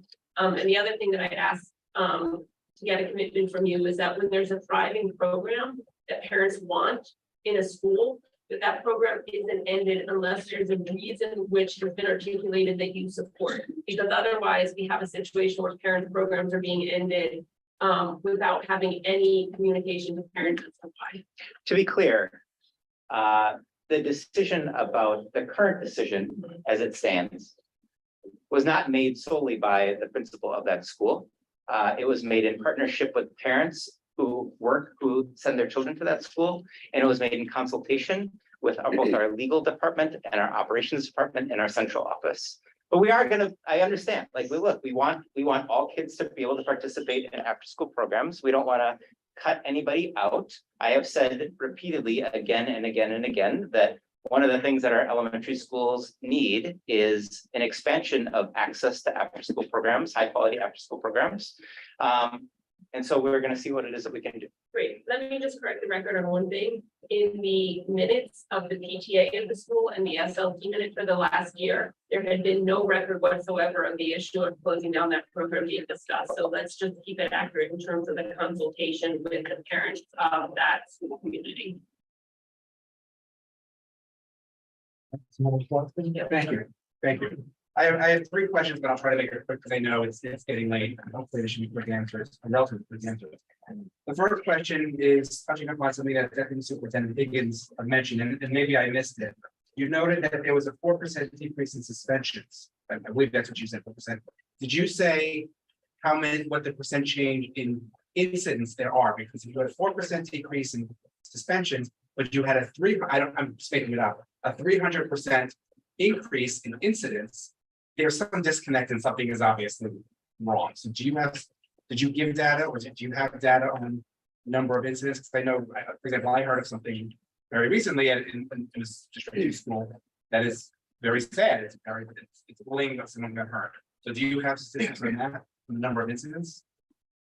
I mean, those data are collected separately. Yeah. They are not relative to each other. And so I understand that. Just the 4% drop is in relationship to the number of suspensions that occurred last year. not to the number of. So have there been, not directly this, but in general, have there been more incidents over the past, from, year on year? Have there been an increase in incidents? And if you don't know what. Yeah, I don't think we don't have that data right in front of us tonight. Yeah. Okay, is that data that you can get to us? Sure. Okay, that's number one. Number two is on screening, and I'm not gonna say for or against, we will have had that conversation. You have said you have done outreach. And we should do outreach. Everybody should have a voice, whether you want screens or you think they're terrible, that's fine. Everybody should have a chance. Can you tell us specifically what outreach to families have you done this year? Not last year when you had a bunch of engagements. I understand that. This year, because I've spoken to many fifth grade parents who have heard nothing about this from you and your staff. And maybe they're missing something, but I'd like to know what outreach you have done, because I want everybody should have the opportunity to weigh in. For, against, in the middle, that's fine, but everybody should have that. So could you tell me what specific outreach you've done? Sure. Where we were working on a timeline that was extended over the summer, and so we used the summer time in order to connect directly with principals and some of their parent leadership teams. We connected with parents both in different parts of the city or different parts of the district, in Chinatown, in Midtown, and on the Upper East Side. We had the chance to talk with some individual parents. We had a chance to speak with principals who had served as liaisons directly to parents, elementary school principals who had served as liaisons directly to parents. And this is something that we're going to continue to do. We attended a couple of meetings in the spring of last year in preparation for this conversation, knowing that it was going to be coming our way. And so we could be met directly with parents in schools. And then certainly have heard from a variety of parents who have reached out electronically over the phone to different members of our district team. So just to note, I've heard very little, have heard from parents that there have been nothing. So I don't know. I'm sure you haven't reached out to parents, and I'm not questioning that. I just wonder which parents and how you're selecting your sample size. And the other thing I would caution is your principals are great. Principals have a lot of knowledge about this. I love my principal. I love principal at 340. Principals are not always the best barometer because they have their own agendas and they have their own beliefs, and it's a filter. So I would not rely too much on principals as a filtering out for parents. Just we want to make a point. The last question I have is something that you're not directly in charge of making a decision of, but I do think you have a very influential part on it, which is something that I feel has always been an abomination, which is the lack of borough priority for our middle school 8th graders as they get into high school. Queens has it, I think Brooklyn has it, but Manhattan just, and Staten Island, but Manhattan does not have it. They don't have a district priority or Manhattan priority. And we've seen that over the past few years of many students from Manhattan who are not getting into Manhattan school. No student should be forced, if a student wants to go to Brown Science from the Battery, God be with them, go ahead. But if they no student, in my opinion, and I think several of my other council members, no student should be forced to have an hour and a half commute anywhere for high school, which is not fair. It's not a good use of their time. They could be doing extracurricular activities. They could be studying. I know that's not your decision. You don't make up the rules. However, as the leader of this district, you can advocate for the district. You can scream and you can yell at superintendent meetings on behalf of the students of your district. So my question is, what is your position on that? And if you are in favor of borough priority or district priority, either one, what have you done and what do you plan to do over the next couple of months as that's decided? Sure. I believe there should be at least a borough priority for our students in District 2, and I've made that position clear to both the senior leadership in our central office, as well as our district planning team. I do think that this is an area in which we could work collaboratively on. Thank you. I have also worked with district planning to talk about the possibility of creating additional 6 through 12 schools I know that that was a part of a conversation earlier in our district. We know that the Clinton School is a incredibly popular school. Not only is it an excellent school, but it does help to manage the process of going to high school, because kids who attend the middle school have a priority to attend the high school. So when opportunities, just in terms of what it is that I've done, when opportunities have arisen to express my opinion, and I have been called into conversations about priority, I have expressed this, just what I said. And I will continue to do so. And it is something that I think that we could all work together on. Thank you. I thank you for that. I think that many of us would like to work with you. Thanks for one quick question. Sorry. Only because you said 6 through 12 and it made me think of something else. The council last year passed a resolution, or one of their resolutions had this in it, which was exploring the possibility of making this school, Lower Lab, a K-8 school. Has there been any discussion of that, any follow-up on that? I know that didn't happen last year.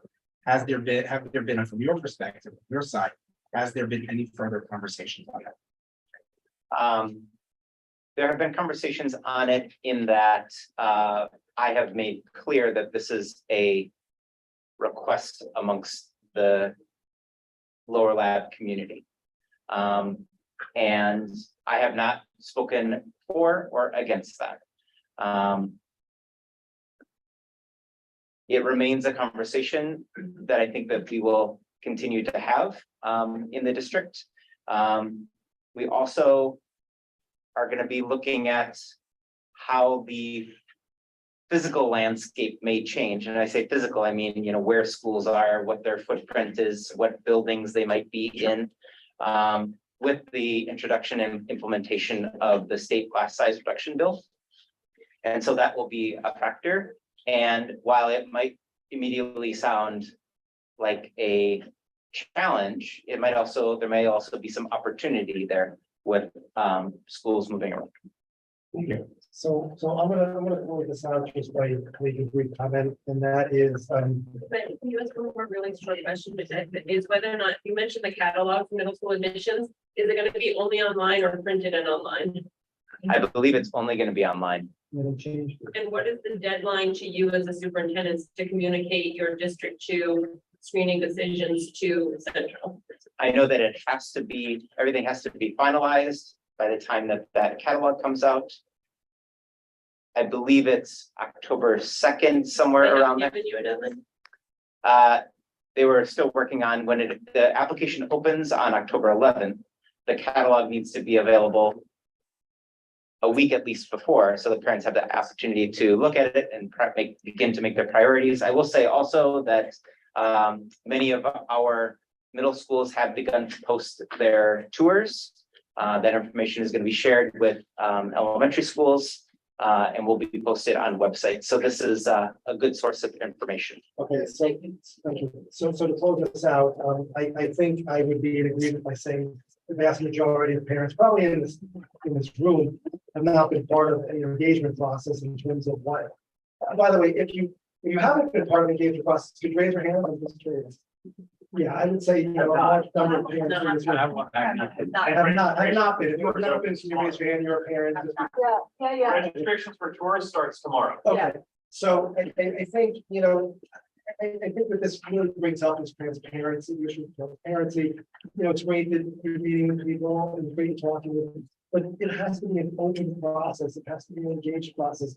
It has to be transparent so that people in the community actually know who's talking to them, what feedback you're getting and where it's coming from. And you're not getting confirmation bias from your principals and your supervisors. They're just basically telling you what you might want to hear. At least they know your position, or they know people said in the past. So I would just hope that with a limited amount of time, I will work with the council to, in smaller groups, we'll meet with you as soon as we can, before October 1st, October 2nd. But it's gotta be, we have to have transparency here, and we have to have engagement.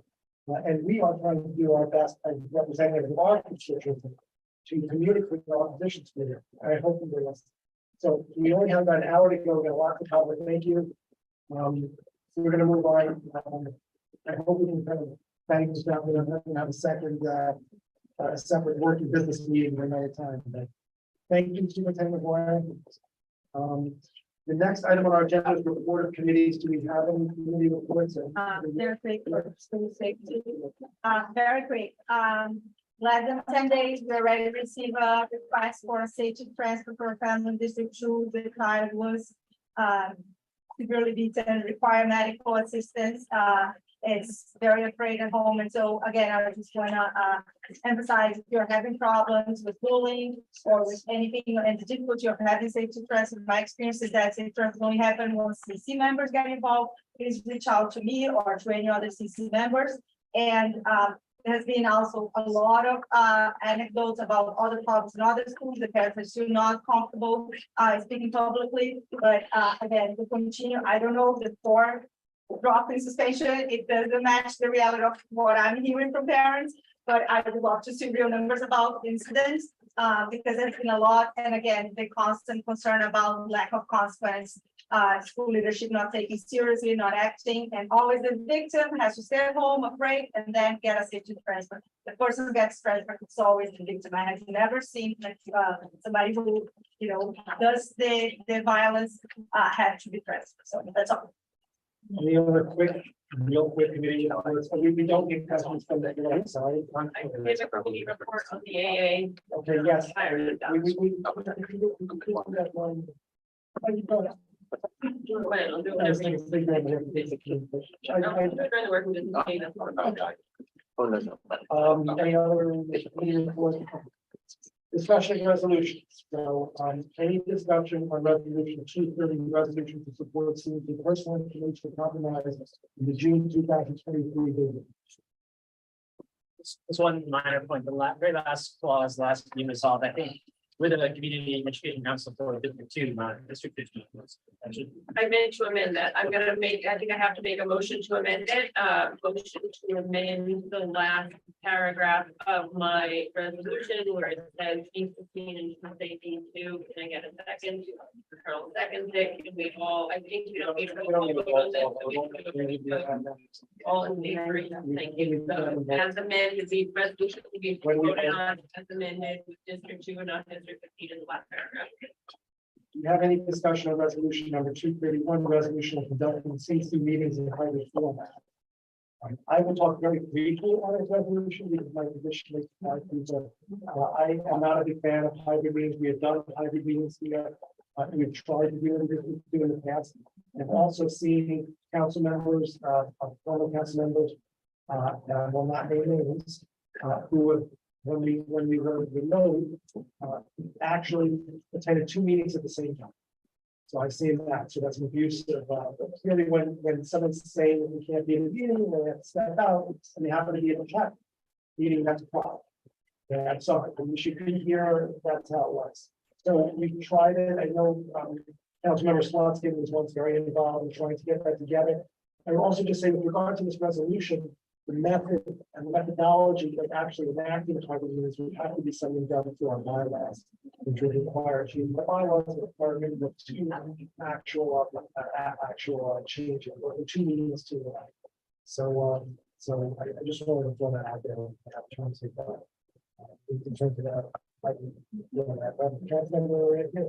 Yes, thank you, President Susskind, for that point. It's true, it does require. President Sullivan.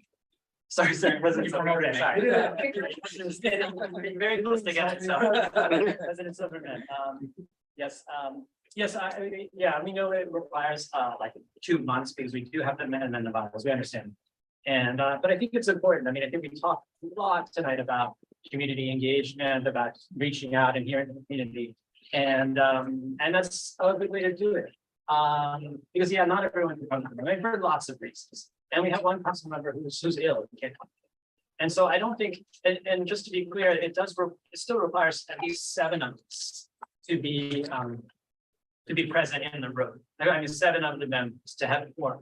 It's just in case there may be 1 or 2 council members who have a family obligation, are ill or whatever, can't get childcare. There's lots of reasons to have 1 or 2 people dial in. And yeah, I mean, I know, I get it about the hybrid. Nobody likes hybrid format. I mean, hybrid is always like a pain. But I mean, the vast majority of the community education councils in the city offer a hybrid format, offer a way for council members who are able to dial in, and they offer a way for the public to weigh in, because we know that's so important. And we saw what community engagement looked like when we first went into this model under COVID. We saw that it was important for many people. So I think for all those reasons, like I understand the technical difficulties, and I think we can work through them. I mean, we're District 2, we have the ability, right? So I think that for all those reasons, I think we really need this resolution. I agree. I would like to have hybrid. Because I have a special needs child who has a seizure disorder, and sometimes I cannot, get someone to watch him, or my husband isn't home in time for me to leave. Like right now, I left him for, I left him for 45 minutes till my husband got home. So there are certain times if my husband is not getting home in time that I would have to leave the hybrid. So I struggle with this because I do understand the requirement, the desire for more engagement, and I hear everybody on that. I have experience on this, as some of you know. I'm also on one of the local community boards, which has done hybrid.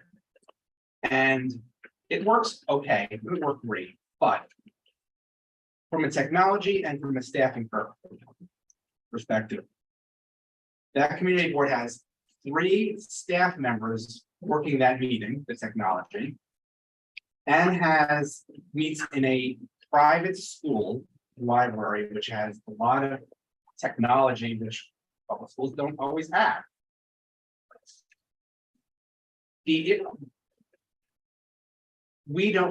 CEC2 has a history, and Council Member Silverman and Councilor Marin probably can confirm this. We have a history of going from school to school to school to school all across the district. This is pre-pandemic. I believe that was the case. Sometimes we're downtown, sometimes we're uptown, sometimes we're in. We're not always in the same school. And not all schools, unfortunately, are created equal in terms of their abilities. Look at tonight. This is a very lovely school, but couldn't get a screen. We couldn't get a TV screen. A lot of schools in the district are not ADA compliant. You just can't. And we're going to have a hard time. I do think that right now we would have a hard time managing the technology. And yes, Councilmember Healy is correct that there are a number of CECs that do have hybrid. However, I looked it up and I couldn't find every CEC's information, but CEC1 is in the same school each time. I'm assuming that one school has good technology. I don't know. CEC5 has their September meeting is in person on September 26th. CEC9, I couldn't find anything about hybrid on there. CEC14 seems to always be in the district office. CEC15 always seems to be in the district office. CEC23 seems to be in the district office. CEC28 seems to be always in the district office. CEC31 says it's completely virtual. I don't know what that's about because that's not legal, but that's Staten Island. And I think, and I'll ask our members to confirm, I don't think the PEP allows virtual attendance. I believe. We live streamed. We have yet to pass a resolution to get. Right. So as of now, I believe that's and this is the DOE, right? But this is the DOE. This is not a CEC. This is a DOE with learning times and everything else. They have not done it yet. CEC4 has been hybrid for over 2 years. Okay. No. In different schools. Anytime, like a couple months. Just let me know. The other thing I will say, and I want to preface this, I am not accusing any of my council members of doing anything like this, but the requirement is when you want to be out, you want to be virtual, you have to have what's called extraordinary circumstances. Extraordinary circumstances are not, going to the movies at 3 o'clock, I'm not going to be back in time to get to do it. You have to have extraordinary circumstances, medical, childcare emergency, things like that. And that's a very reasonable thing. It's also all self-certified. If President Sullivan says he has a cold, I'm not going to ask him for a doctor's note. However, we have found out at the community board level, because I've heard this in borough board, which is what the community board chairs, that people are taking advantage of this. And as a result, forums are not being met or coming very close. And when I say people are taking advantage of this, the other board chairs know this because in several cases, in one district, I will not say which one, it's not one district, several people have said they have extraordinary circumstances because they were sick. However, on the same night, if you look at their Instagram feed, they were not sick. They were at a bar or they were at somewhere else. So, I think you can have a lot of issues with form. What I would say is what we should push, and every CEC should push, and we should push our friends at the PEP to push this, is that we all should have the technology and the assistance to do this every time. We should have an IT person or whatever you want to call it, a tech person at every one of our meetings handling this. It shouldn't be me, and I'm happy to do it. I've been doing it, I'm happy to do it. It shouldn't be me. It shouldn't be our future administrative assistant who probably doesn't have great expertise in this. Maybe we'll get lucky, but probably not. Until the DOE should be forced to give every CEC the technology and the support. And then I think we do hybrid, and then I think it will work. But I think until then, it's a very difficult thing. And I fear with the schools with the schools and us trying to go to every school and not always wanting to be in the district office. I know you welcome us. I'm sure you always welcome us, but us trying to get all over the district, we're a very widespread district. Sorry, I don't think we get that. So I'd like to speak on it, and I also have a statement from Jessica. Sure. Councilmember Savage. Sorry. So I hear you, Councilmember Slutsky, on the abuse of this potentially, but I can't possibly see why that be a reason to not pass it. And we don't need to be at this. Well, I think we're. Yeah, sorry, can you speak a little louder? Sure, sorry. Sorry. We don't need to be at this. Right, and we are here today, and I think today is actually a prime example of why hybrid participation, like families alone. The vast majority, thank you all for coming, the vast majority of parents who spoke here tonight are from this. And so the district office meeting is more central. So if we do it every month, the district office, we can do it. I'm hearing it's not easy, it's not convenient, and I'm thinking what's best for all of our D2 families and what is the most inclusive and what is likely to engage the most D2 families. So it's a matter of choosing what's easy for us and what's choosing right for our families. And I think this resolution is in furtherance of trying to do what everybody I think has said at least once in public comment, is engage parents, bring parents, engage parents, bring parents. So this is what this resolution will accomplish. We saw it happen.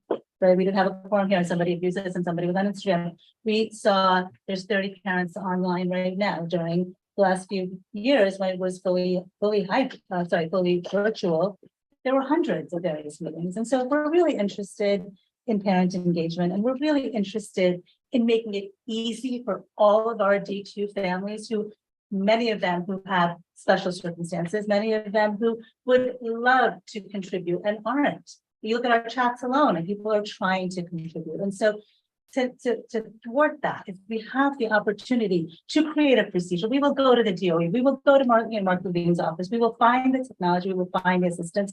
If there is a will to bring people's voices here, which I think, again, we can all agree that this council has consistently espoused this idea of community engagement, that this is a huge step in the direction. I'd like to just say a real quick point. I promise it's gonna be fast on this.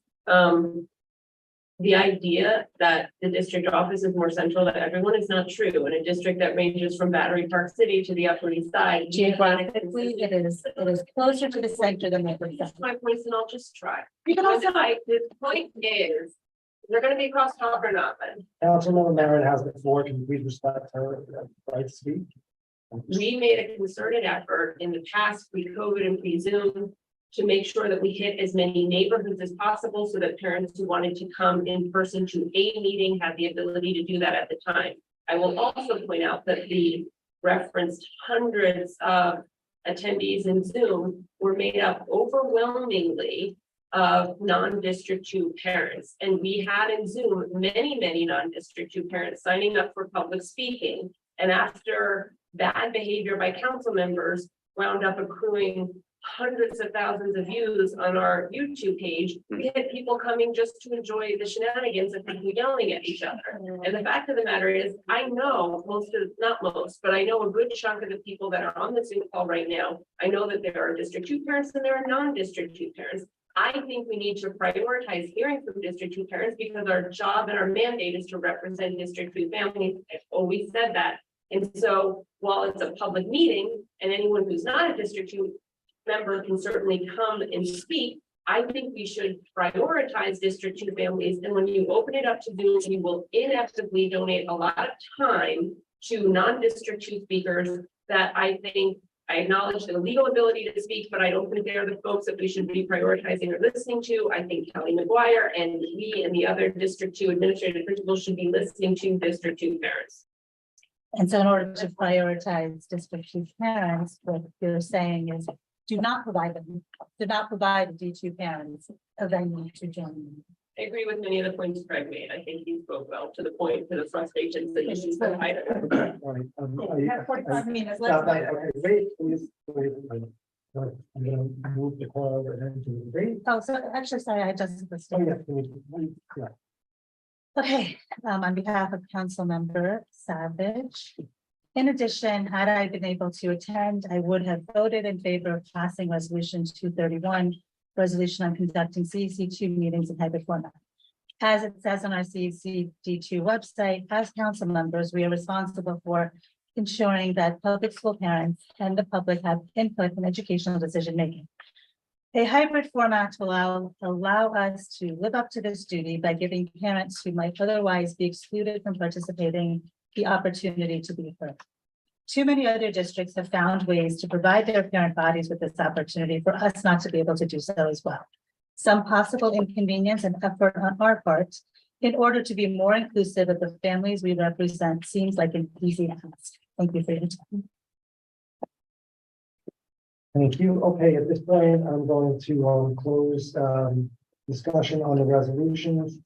The next item on our agenda is approval of minutes, which has been a pause for some back and forth dramas. So do we have what was emailed? Did you have I do have copies. So we circulated, just so we're clear, we didn't have a quorum at our July meeting. I am going to move to have what we are considering, and I don't even believe that you would have minutes when you don't have an official meeting. You would just, and as we were told by our state representative, you would just have a discussion of, or a log of who was present, in attendance record kept, and that would be it. I have here a amended, revised, we'll call the minutes for the annual meeting, which was held on Wednesday, July 12, 2023. But it wasn't really held because we had a quorum. This revised, happens. I did. The agenda. That's not. Can you read it into the record? I just said, Community Education Council 2 minutes, Wednesday, July 12, 2023. Location PS 41-116 West 11th Street, New York, revised. Annual meeting attendance. It lists the fact that we had signed only 6 council members present, in the 4 who were absent, and we have a quorum. It reads 1, the meeting was called to order at 6:15 p.m. 2, limits on the notice of the required quorum of 7 council members is not met. Therefore, no official CC business could be discussed. 3, Superintendent Kelly McGuire provided a brief update on District 2. 4, the meeting was adjourned at 7 p.m. by acclamation. This is what we are proposing as revised minutes. I just want to add another thing. When you don't have a quorum, you can't really have any motions. You can call it whatever you want. We really try to proceed as if we had a quorum, just to whatever. The bottom line is I make a motion to amend the proposed minutes to incorporate what I just discussed. I second the motion. Way to vote. I'm gonna ask a clarifying question. What are you motion to? Clear with it. Yeah, it's not clear. This is the motion, so this is a motion to amend the proposed minutes for July to reflect this as opposed to what was emailed on to council. Can you pass that? Yes. So just, so as I understand, you're taking out the second page, which is you, so originally the minutes that were submitted by you and posted up on the website, some of you may have seen them. They included discussion. There was a vote, it was taken on a motion that I made that was seconded by a council member. And we voted to, I motioned to request that we have public comment. Because New York State education law requires us to hold a meeting and it requires us to give the public an opportunity to speak at that meeting every month. And so I put forward a motion. It was second. We voted on it 3-3. And as the rules go, the president pro tem of the council gets to break the tie. So Leonard Silverman, you were the president pro tem of the council at that time. You broke the tie. So we did not have public comment at that meeting. And I believe that was a violation of New York State education law. I know that we didn't have a quorum, but the New York State education law doesn't care about our quorum. And our bylaws still bind us regardless of the form of it. So all I was asking for was that the original version of the amendments that were circulated should include a statement saying that, since the motion was tied, the president pro tem cast the deciding vote and the motion was defeated. And I thought it was a very simple. May I speak to Yes, it? go ahead. It was an invalid motion. It shouldn't have been any motion. It was no more about, because you cannot have motions because you cannot conduct business without a quorum. Clear, and I might even. There is no president pro tem. Still There have is no that president pro tem position either. There is no, right, there is an annual meeting has a particular path that it needs to, a particular prescription, a particular script that it needs to follow. For us, that annual meeting occurred in September, in August, because the July gathering did not produce a quorum, so we had no meeting. That is the actual correct reflection that's there. We can do two, may I make a suggestion for doing two things right now? We can, three things. We can vote on the minutes as amended by Len. We can adjourn this conversation to next month and not vote in the minutes now, because I think there are council members who want to beat this dead horse, or we can continue the discussion now, which will take up the rest of our time, which I think out of respect to the parents who are here, they want to see the vote on the resolution. So if we can either vote on the motion that Len made to amend the minutes and then vote on the approval of the minutes, or we can adjourn it to next month if people want. I'd be fine with letting DOE legal weigh in, because it's quite clear that when there's no quorum, there's no meeting. But let's do one of those others now, one of those things now, so that we can move on. And I also add this would have been a call for a vote, so we should be voting. Yes. So there was You a don't motion. have to vote yes, but it was a call for a vote. There was a motion that was seconded on the amendment. All in favor of the motion to amend the draft minutes as read by Len Silverman, please raise your hand. Yes, we'll do the vote. Let's do a roll call on this one.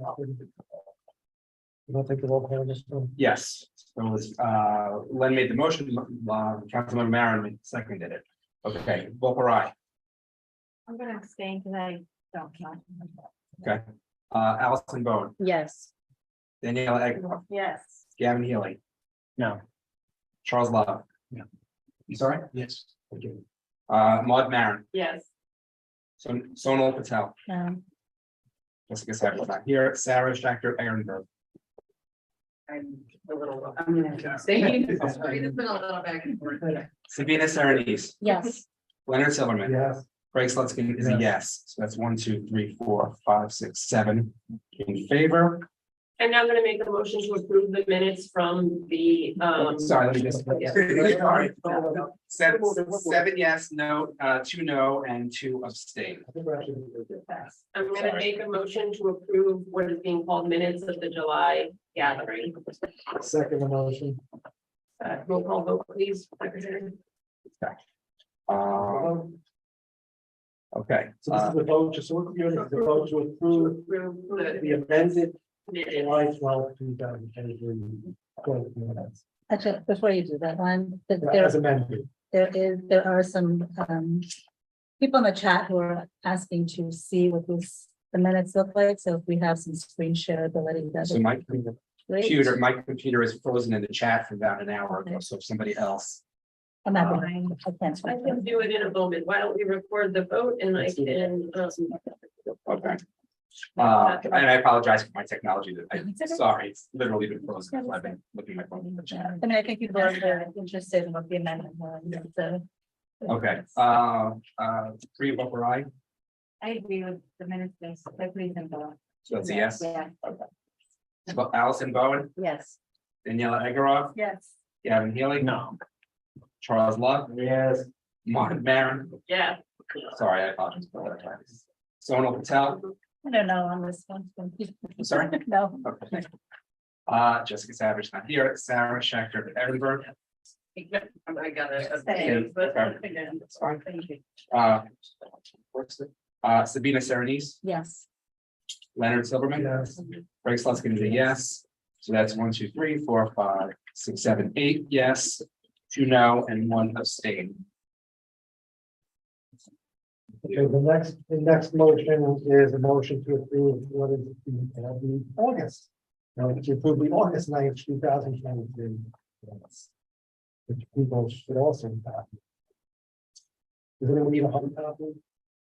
The August minutes. You make the motion. I would make a motion now to approve the reunification council minutes from August 9th, 2023. I second. Okay, let's do a roll call vote. We don't need to do a roll call vote on minutes ordinarily. Ordinarily, but you know what, just to cross out the, let's do it. It's a waste of time, I agree with you, but I don't want anyone second guessing this. Three vote for aye, Allison Bowen, Yes. Daniela Egorov, Yes. Gavin Healy. Okay. What did he say? I said, okay. These are accurate, so these I can approve. Okay, great. Charles Love. Yes. Mark Maron, Yeah. Sonal Patel, Yes. Jessica Savage not here, Sarah Schechter at Edinburgh. Sarah is a yes. Yes. Okay, Sabina Serenise, Yes. Leonard Silverman. Yes. Greg Slutskin. Yes, so that is 1, 2, 3, 4, 5, 6, 7, 11 yes, 1 okay. See, we can all get it. No, 12 nothing, 11 nothing. Okay. I just like to, Lisa, very quickly, I think it's important that people understand that the reason that there was some dispute as to the minutes is that there was a draft minutes that were put on the website that families saw and did not see reflected the vote on the denial of the public session. Okay. So No, there are. Major point, just the record, I just want to say only one person signed up for that session and his name was Kaushik Das. You'll be fine. I can guarantee. He told me he didn't have any problem. Council just keeps changing the rules, Sorry. so trying to Okay. be clear. Next item on the business, new business, any new business? No, any, Sorry, one very quick thing, just because they're here.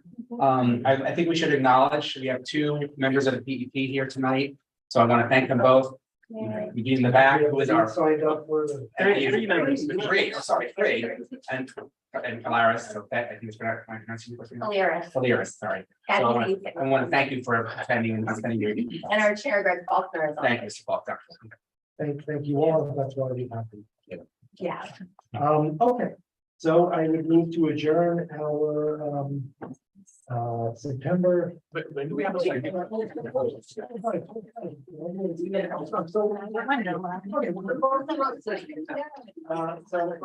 I will make a motion to approve resolution 230, resolution to report students with personal information compromised in June 2020.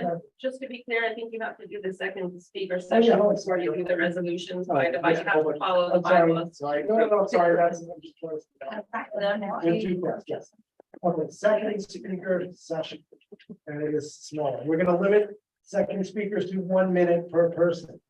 You want to pronounce the name? Yeah, Sumitra By Ron. Once again. So, they sit here and say, yeah. So, based on today's conversation, Superintendent McGuire, so you left the door open for the middle school tests, as I understand, screen middle tests. You've not made your decision, is what I hear. You can't, just so you know, you can make a comment, it's not about. Not a question, right? Okay. So at least, like, so my understanding is based on what you have said today, is that there may be some progress on the middle school screen tests.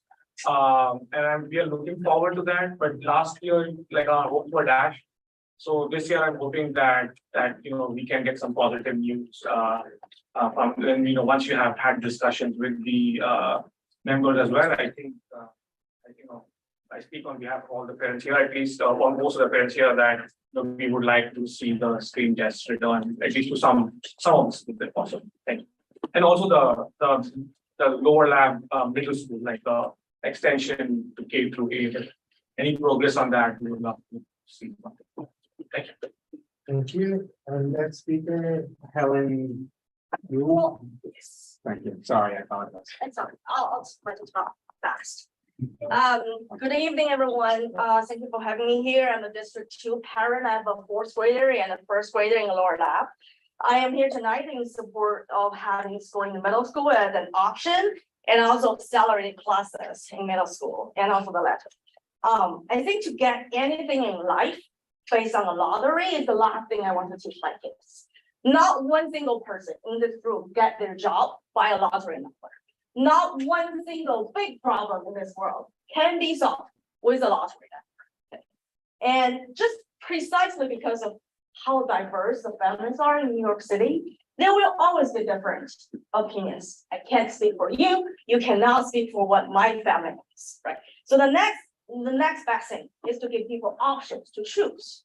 As the deputy superintendent just said, to meet every student exactly where they are. I ask for options that can help District 2 middle school kids who are beyond grade level to continue their learning effectively instead of waiting, repeating, and getting bored. Like, speaking of learning, I think providing learning opportunities based on current skill level is such a natural concept in learning. Like, anything you want to learn, you want to kind of learn and succeed and being able to make progress from where you are. And I think parents who don't believe in spring schools or accelerated classes shouldn't have the right to take away those options from other families. Thank you. Thank you. Our next speaker is Alex Shilkroot. Hi, Alex. Welcome back.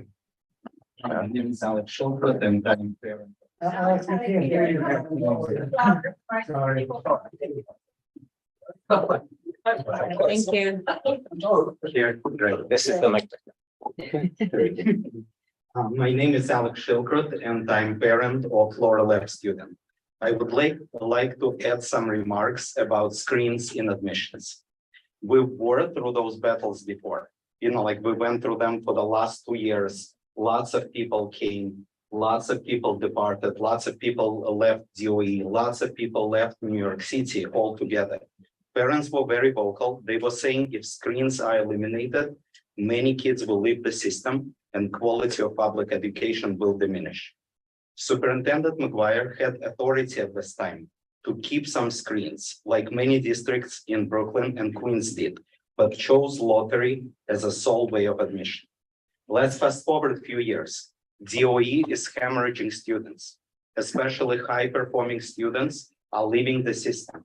Ironically, some of the children of the activists who advocated for elimination of the screens also left the system. They left DOE and chose to send their children to private schools because they felt it was the right thing for their families. You could conclude your remarks, please. Many children admitted to lower lab right now on the basis of lottery are struggling with accelerated curriculum. School is trying to provide additional support, but many will keep failing. Half of the students from lower lab from this school are leaving public school system after elementary. If you could conclude your remarks, please. Sorry. Yes, of course. Giving a minute. I will. screens attendance and grade benefit all students, poor, rich, and in between. It teaches children responsibility and hard work. Lotteries teach laziness and encourage nothing matters attitude. And that's why current absenteeism is so high. Thank you. Thank You're you. welcome. Thank you. Our next speaker is Alana Katz.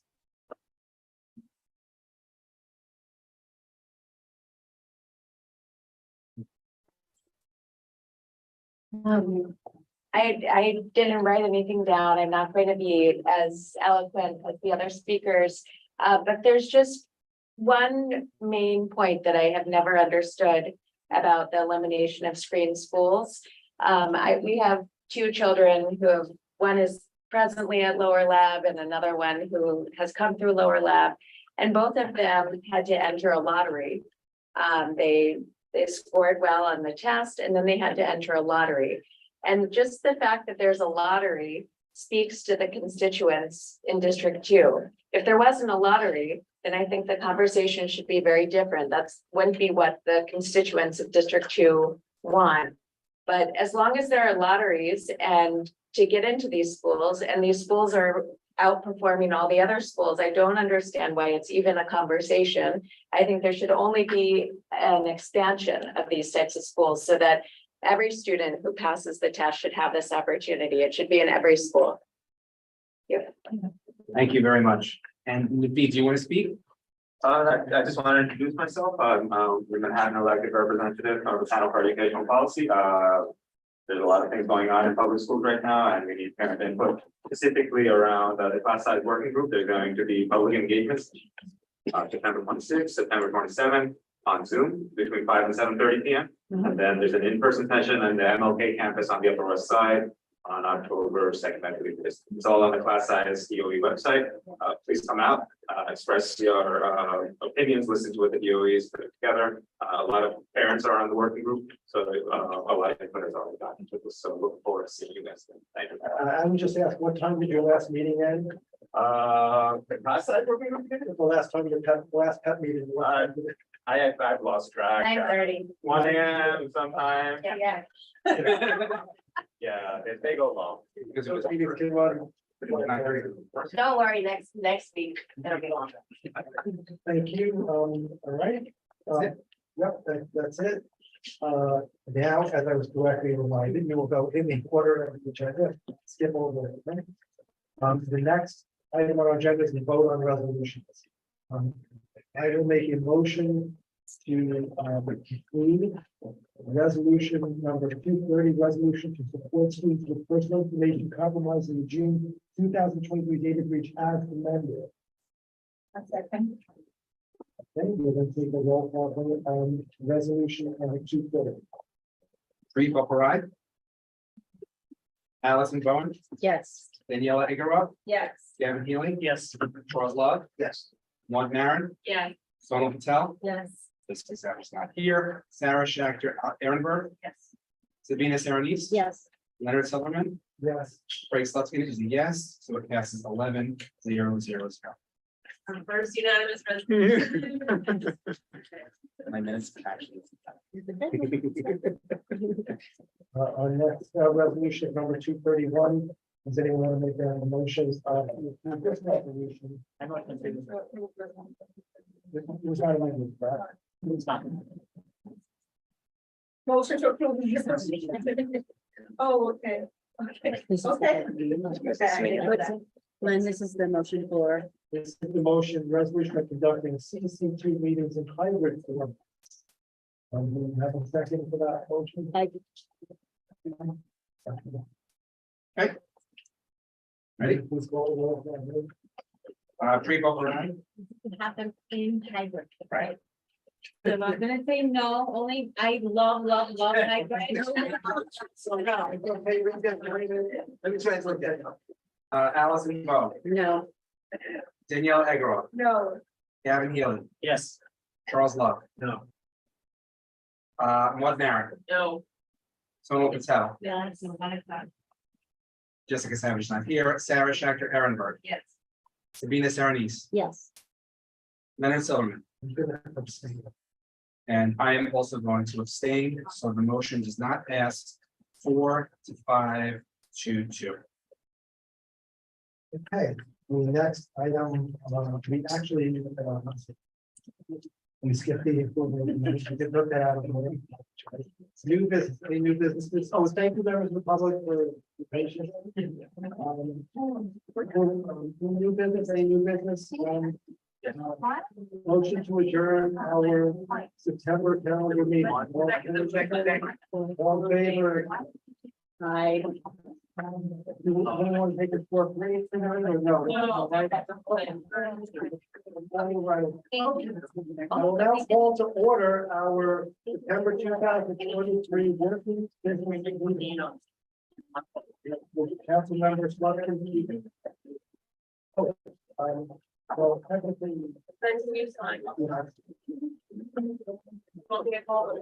Secretary, can you take the roll call for the working business meeting?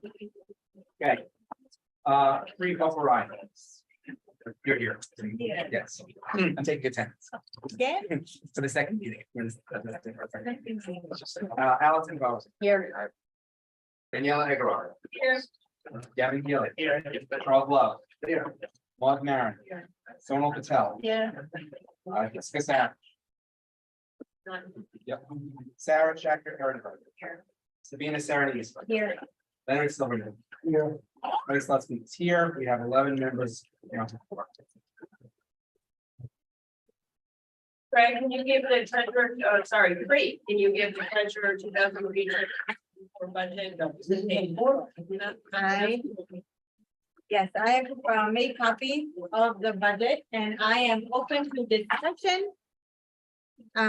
Whatever, I used the previous year's budget as a base, but I modified it since we will be having more, whether it's hybrid or in person, there would be more expenses that comes to transportation, perhaps member expenses. I read the bylaws and I took the number that was given of 125 per member and 200, and I put that in and calculated that I think we have 11 to 12 members. I did not realize afterwards I didn't include the student expenses, so that's where that number came from. And I'm open to however you see fit. I am not tied to any number. What is the student expense? I was told that we might have a student, right? That will come. Student, Yeah, so I just put that in as under member. I did ask more for that. Okay. Sorry. Yeah. Feel free. Gavin, any suggestions? With council member Healy. I'm still reading it. Yeah, no, So just one question I had, two questions I had for you, which I mean, we sort of Yes, discussed before. Number one, we didn't account for the fact that we have more members than we did last year. So last year we had 11, this year the council I just did ended at count 12. for it. And then the second question is, I believe Councilman Maron, in the past, we had babysitting, right? We divide up the babysitting. Okay. So is that, should that be a separate, in the past, if you have it in a separate line? I included childcare under member expenses. Right, so there's two things, there's childcare for members, so you can use reimbursed for your transportation as a member for your transportation to and from, as well as childcare for your physical. But we also use it to provide childcare at the meeting, that people come to the meeting, so we pay your DOE childminder to watch your kids while you participate in. And where do those expenses will go? Where would they go? Well, our budget. Yeah. Oh my God. No, I think the presentation would be managed to be number. So I put under member expenses, 125 per month per member. That's where, What I'm saying is. average, yeah, and that's what said there's a reimbursement limit of 125 per month per member. So that's where it would come out to 18,900 for everybody. If they use it, they would use it, but I did a little bit less, so that, if. Just so we're all clear, so we know. Yeah. You are entitled to a certain amount of money reimbursement from the internet, if you're doing it from home. So we'll cover your internet costs. people who put in for it, so like, we're entitled to reimbursement for transportation services. I'm showing at $200 a month, which I want to get back. So, Yeah. for it's ongoing stuff. I don't even know how much. May I make one suggestion? We can approve this budget as is, and it can still be amended. We can amend, I think we no longer make it, but right now we can approve it, and I thank Reed for the great job she did here using that budget. I'm gonna move to approve this budget, subject to further revisions and amendments. I will second that motion. And We can do all in favor. all Aye. in favor, Any objections? no abstentions. Motion's Okay. approved. Should approve unanimously about the budget. Tentative calendar and working business meeting schedule for October 2023 to June 2024. Let me just say this, we tried, there's no. We're trying to accommodate things that are more for everybody. We're afraid of the list of the dates. And we fix it here and now. I already want to compliments. Does everyone have a copy? So today's date obviously is an election, Wednesday, October 18th. Does anyone have any major issues with what's being at the end of the year? I would like to raise the issue that, which I raised in chat when I was president in August. I would like council to consider not holding our meetings, especially now that we have voted against them being held in any way, shape, or form, to conflict with either with PEC or CCHS or CCSE, as we have a lot of District 2 families who might want to actively engage in those forums as well, and allowing our members to attend their meetings, but also, I think, increase collaboration between this council and the other councils.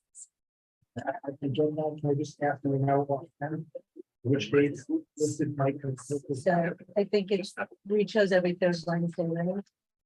Is that what this calendar is? So I think we have to be back up here. I think they're every Thursday, I think they're every third Wednesday, making CCHS is every third Every second. Wednesday. They moved every second Wednesday, okay. And That's then why we couldn't get the meeting last time, one that. Yeah, one meeting, okay, because and then David there. CCSE, I think they also moved their meetings to Wednesdays, so can we hold off on this until we get confirmation if we can agree? Make a motion that we can always amend it in the future, but at this point, we're in September, and it'd be really nice to have it scheduled. I have to say, we have 3 step members here, so the idea that we're creating a schedule that. Because they moved their meeting for this month, so.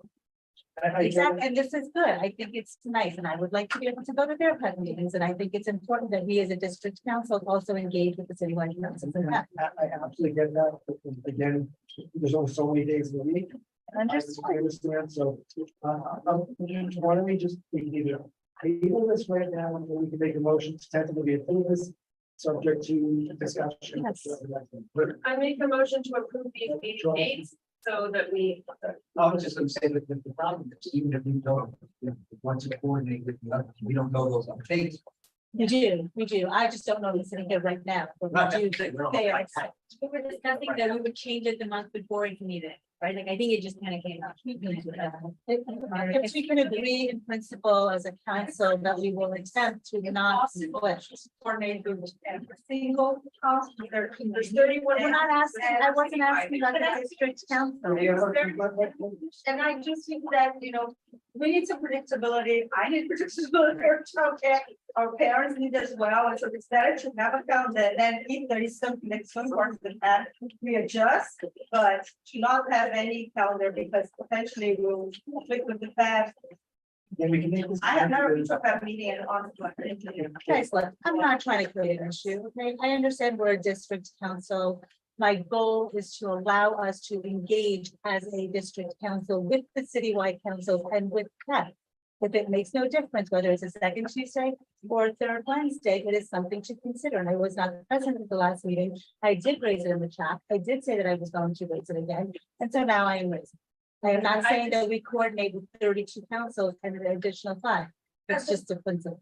At this point, I make a motion to adopt the schedule as proposed by Chris Hudson. Can I get a second? For all seconds, it. And Does anyone so have- I hear you and just bring, we can discuss it. My understanding All was. in favor? Wait, there's a motion on the floor. For everyone to take a roll call. Okay, so So just so we can just get back on this mission. Maud made the motion, and so I was second. Brian seconded it. Approve our tentative schedule for the teaching new calendar as in the email of September 19th. Yes. Allison Bowen, Yes. Daniela Agrawal, Yes. Gavin Healy, Abstain. Charles Love, Yes. Maud Maron, Yes. Sonal Patel, Staying. Jessica Savage not here, Sarah Schechter Ehrenberg. Sabina Serenese, I'm gonna say yes, but only if, yeah, we can change something like the And you second. can always change by a vote of I them. can always change this. Leonard Silverman, and I, Craig Sluskin is a yes, it passes 9-0-2. Next issue. Okay. Next issue, update from superintendent on, and I forgot to answer this question. I wrote this question down. Update on superintendent. From superintendent process to appoint student appointed to CECD2. As you know, we do have a student representative, just so you know, the student representative has to be a senior. It doesn't necessarily have to be in the district, they should live in the district. But it has to be a senior who has. I will talk to superintendent Water, we can mention. Okay, now, what, update, hiring this E2 administrative assistant, I want to just say, Charles, myself, and Laura, I'm a part of the interview process, I want to thank Laura, actually, she really stepped up, went through these resumes, and this is a no small part due to what's happening, that we might be on the cusp of actually. We, thank you to Charles and Lynn for doing the interviews. We, extended an offer to, our first choice candidate. That offer and salary request went into, the DOE. They have a process to determine salary requests. We got that process back today after a lot of pushing. And a lot of nudging emails on my part, and they've extended an offer that's a little bit less than what the request was. I spoke to our candidate today. And I'm hopeful, but it's not, if it had been the salary request that went in, I think she would have accepted on the spot, but they would do, we extend a conditional offer and, you know, hope is where we are, that we have an accepted offer, in which case we'll have an AA very shortly, at our next meeting. If not, unfortunately, we may very well have to start from scratch, because we didn't really have a second, viable candidate. Any questions for Laura? Because again, I want to thank you very much. She's really great. And so she's going to be fantastic. Hopefully we can accept the salary. It's really helpful to have an administrative assistant. It really is. And thank you also to Craig for doing, you know, a good portion of that work. Now, I don't think we're going to get through this. So that's, I don't think we're going to get through this. Just so we're clear, we're going back and forth right now, just to try to get some 100% clarity on whether or not you can be a representative to your own. We have tentatively been told that that would be a conflict of interest. We're going to clarity on that. However, there are two lists. If we hand it out tonight, which we have to refine any one list members having to put down their home schools as a liaison school, the other one as no home school. We take the list, look it over, look over both lists. And if there's any glaring things that you have a problem with, let us know. So we'll try to tweak it. Some schools were assigned whether you like it or not. Sorry. But we have to try to, we want to accommodate, I think it's four schools. 4 to 5 schools. 4 to 5 schools. For those of you who are on the call or the Zoom call yesterday, it was outlined what the procedures are as a student liaison, using your school. You know, you so could you pass this around? I'll start on this. I apologize. So please look this over. We can do this via email. Do this again on the spreadsheet. We can have that time. And it's color coded. Sorry, colors. But if you're yellow, it's yellow, if you requested, you got it, if it's orange, you requested, if it did not get it. And if it's blue, you were assigned it because someone needed to do it. We tried to do is try to get everybody to have. Yeah, so if you look on the top left, it says whether no homeschools kept, and then another one is homeschools kept. It's most likely it'll be no homeschool camp, that just so people have by their contingency. But again, if there's any glaring things that has issues with.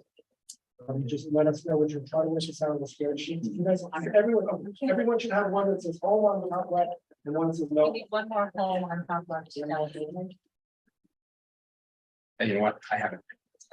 Also, it's worth mentioning for the newer council members, and this is a liaison school list. You are free to go to SLT meetings at any school. You are free to liaise with any families or parents that you know at schools. And so, you know, whether the homeschool or no homeschool is where it ends up. This is not limiting. This is a liaison position. Okay, and we're trying to distribute this to people. We try to accommodate them like classes.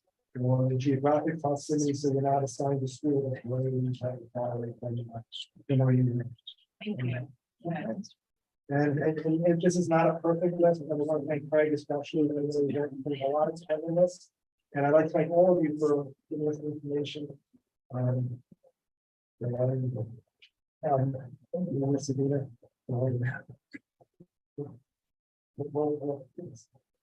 We try to give everyone at least 2 or 3 schools that they ask for, so.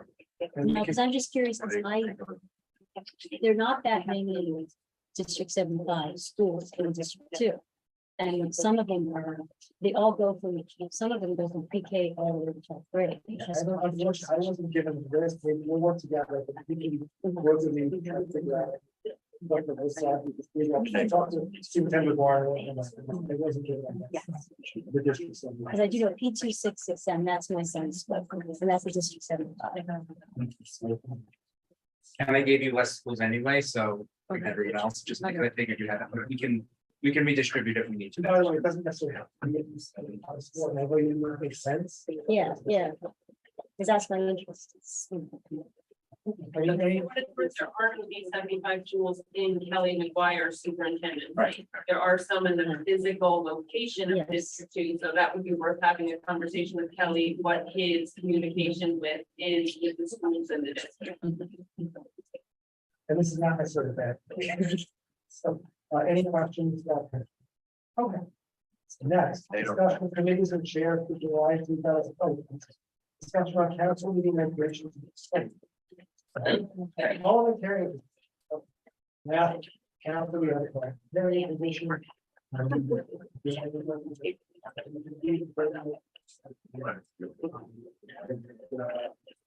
We move on.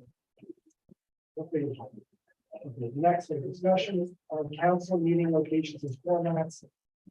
Again, if we did want to consider a hybrid format, my understanding would be have to do it in bylaws. So that's another thing that more that's actually been discussed. We've got to remember bylaws, that's. Locations, I think we agree.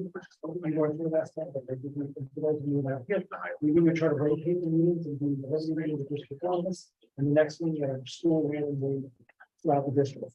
So the October meeting will be at our district office then. Is anyone reserved the space? We're gonna work.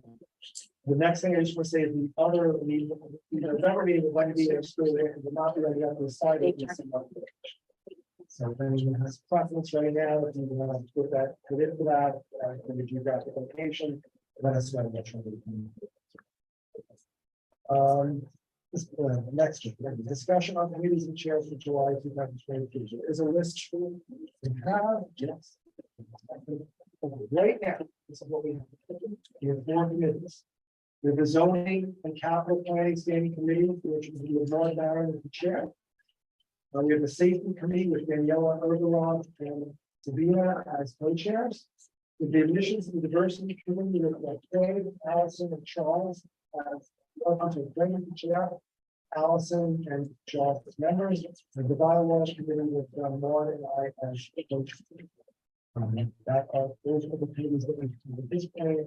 I know it's kind of short, I don't need to do this to the last minute, but you can, if there's another, you can do that, if necessary or nothing like that. Send an email and then we can. Yeah. So I would like to join A and D and bylaws, and then Jessica has an idea about a new committee she wants to start, so I will just let her, I don't want to speak for her here, so I'll let her do that, then we can also become so. And our council's traditionally had a students with disabilities committee, and our council has traditionally had a students with disabilities committee, and I would like to chair, or I would be glad to co-chair with. So we would have, you would have to go to create a student with disability. Second that motion. I'm all in favor, which is. The sections. And also I'd like to be on every other. Thanks. I don't need. I feel like it's- I think everyone in the committee needs that. It doesn't work that. If every single council member is on a committee, then we have, CECD2 meetings happening, as opposed to. So how many committees can I be? Let's discuss, let's discuss right now, the student with disability committee. And we're requesting that we do chair of that committee. You're gonna appoint the chair. I will appoint you as chair of that committee. Is there anyone like to co-chair of that committee or? And I don't.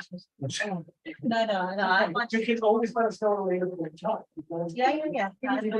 Sorry. Can I make a suggestion for folks who want to join committees? I think it'd be great if they can reach out to the committee chairs and have a conversation with them so that we can discuss how they could work collaboratively and how it would be beneficial. And there's not enough time to do it tonight. So I think we could adjourn that, ask people who want to be interested to reach out to committee chairs, or if you want to join the committee for student disability, reach out to Gavin and tell him how you can be a collaborative partner in that. I just want to be clear, though, that the process of members joining committees is by volunteer and joining, that there is no decision one way or the other by a chair or a co-chair as to which council member can actually join. Correct, that the committee meetings are subject to open meeting laws, but if you read the bylaws, it says it's a determination made by the. The co-chair in terms of who can join. No, that's not. Accurate. I'm trying to understand. By email. We need to. I don't want to get into like. I was asking a question. All I'm saying is, I don't want anyone to ask. So. Yeah. I move to adjourn the working business meeting of September 30th. Oh, wait, you have to have any new business. I second that motion. Second. All in favor? Thank you, everyone online. Thank you. Yeah. Wow. So, entertaining. We will go. Whether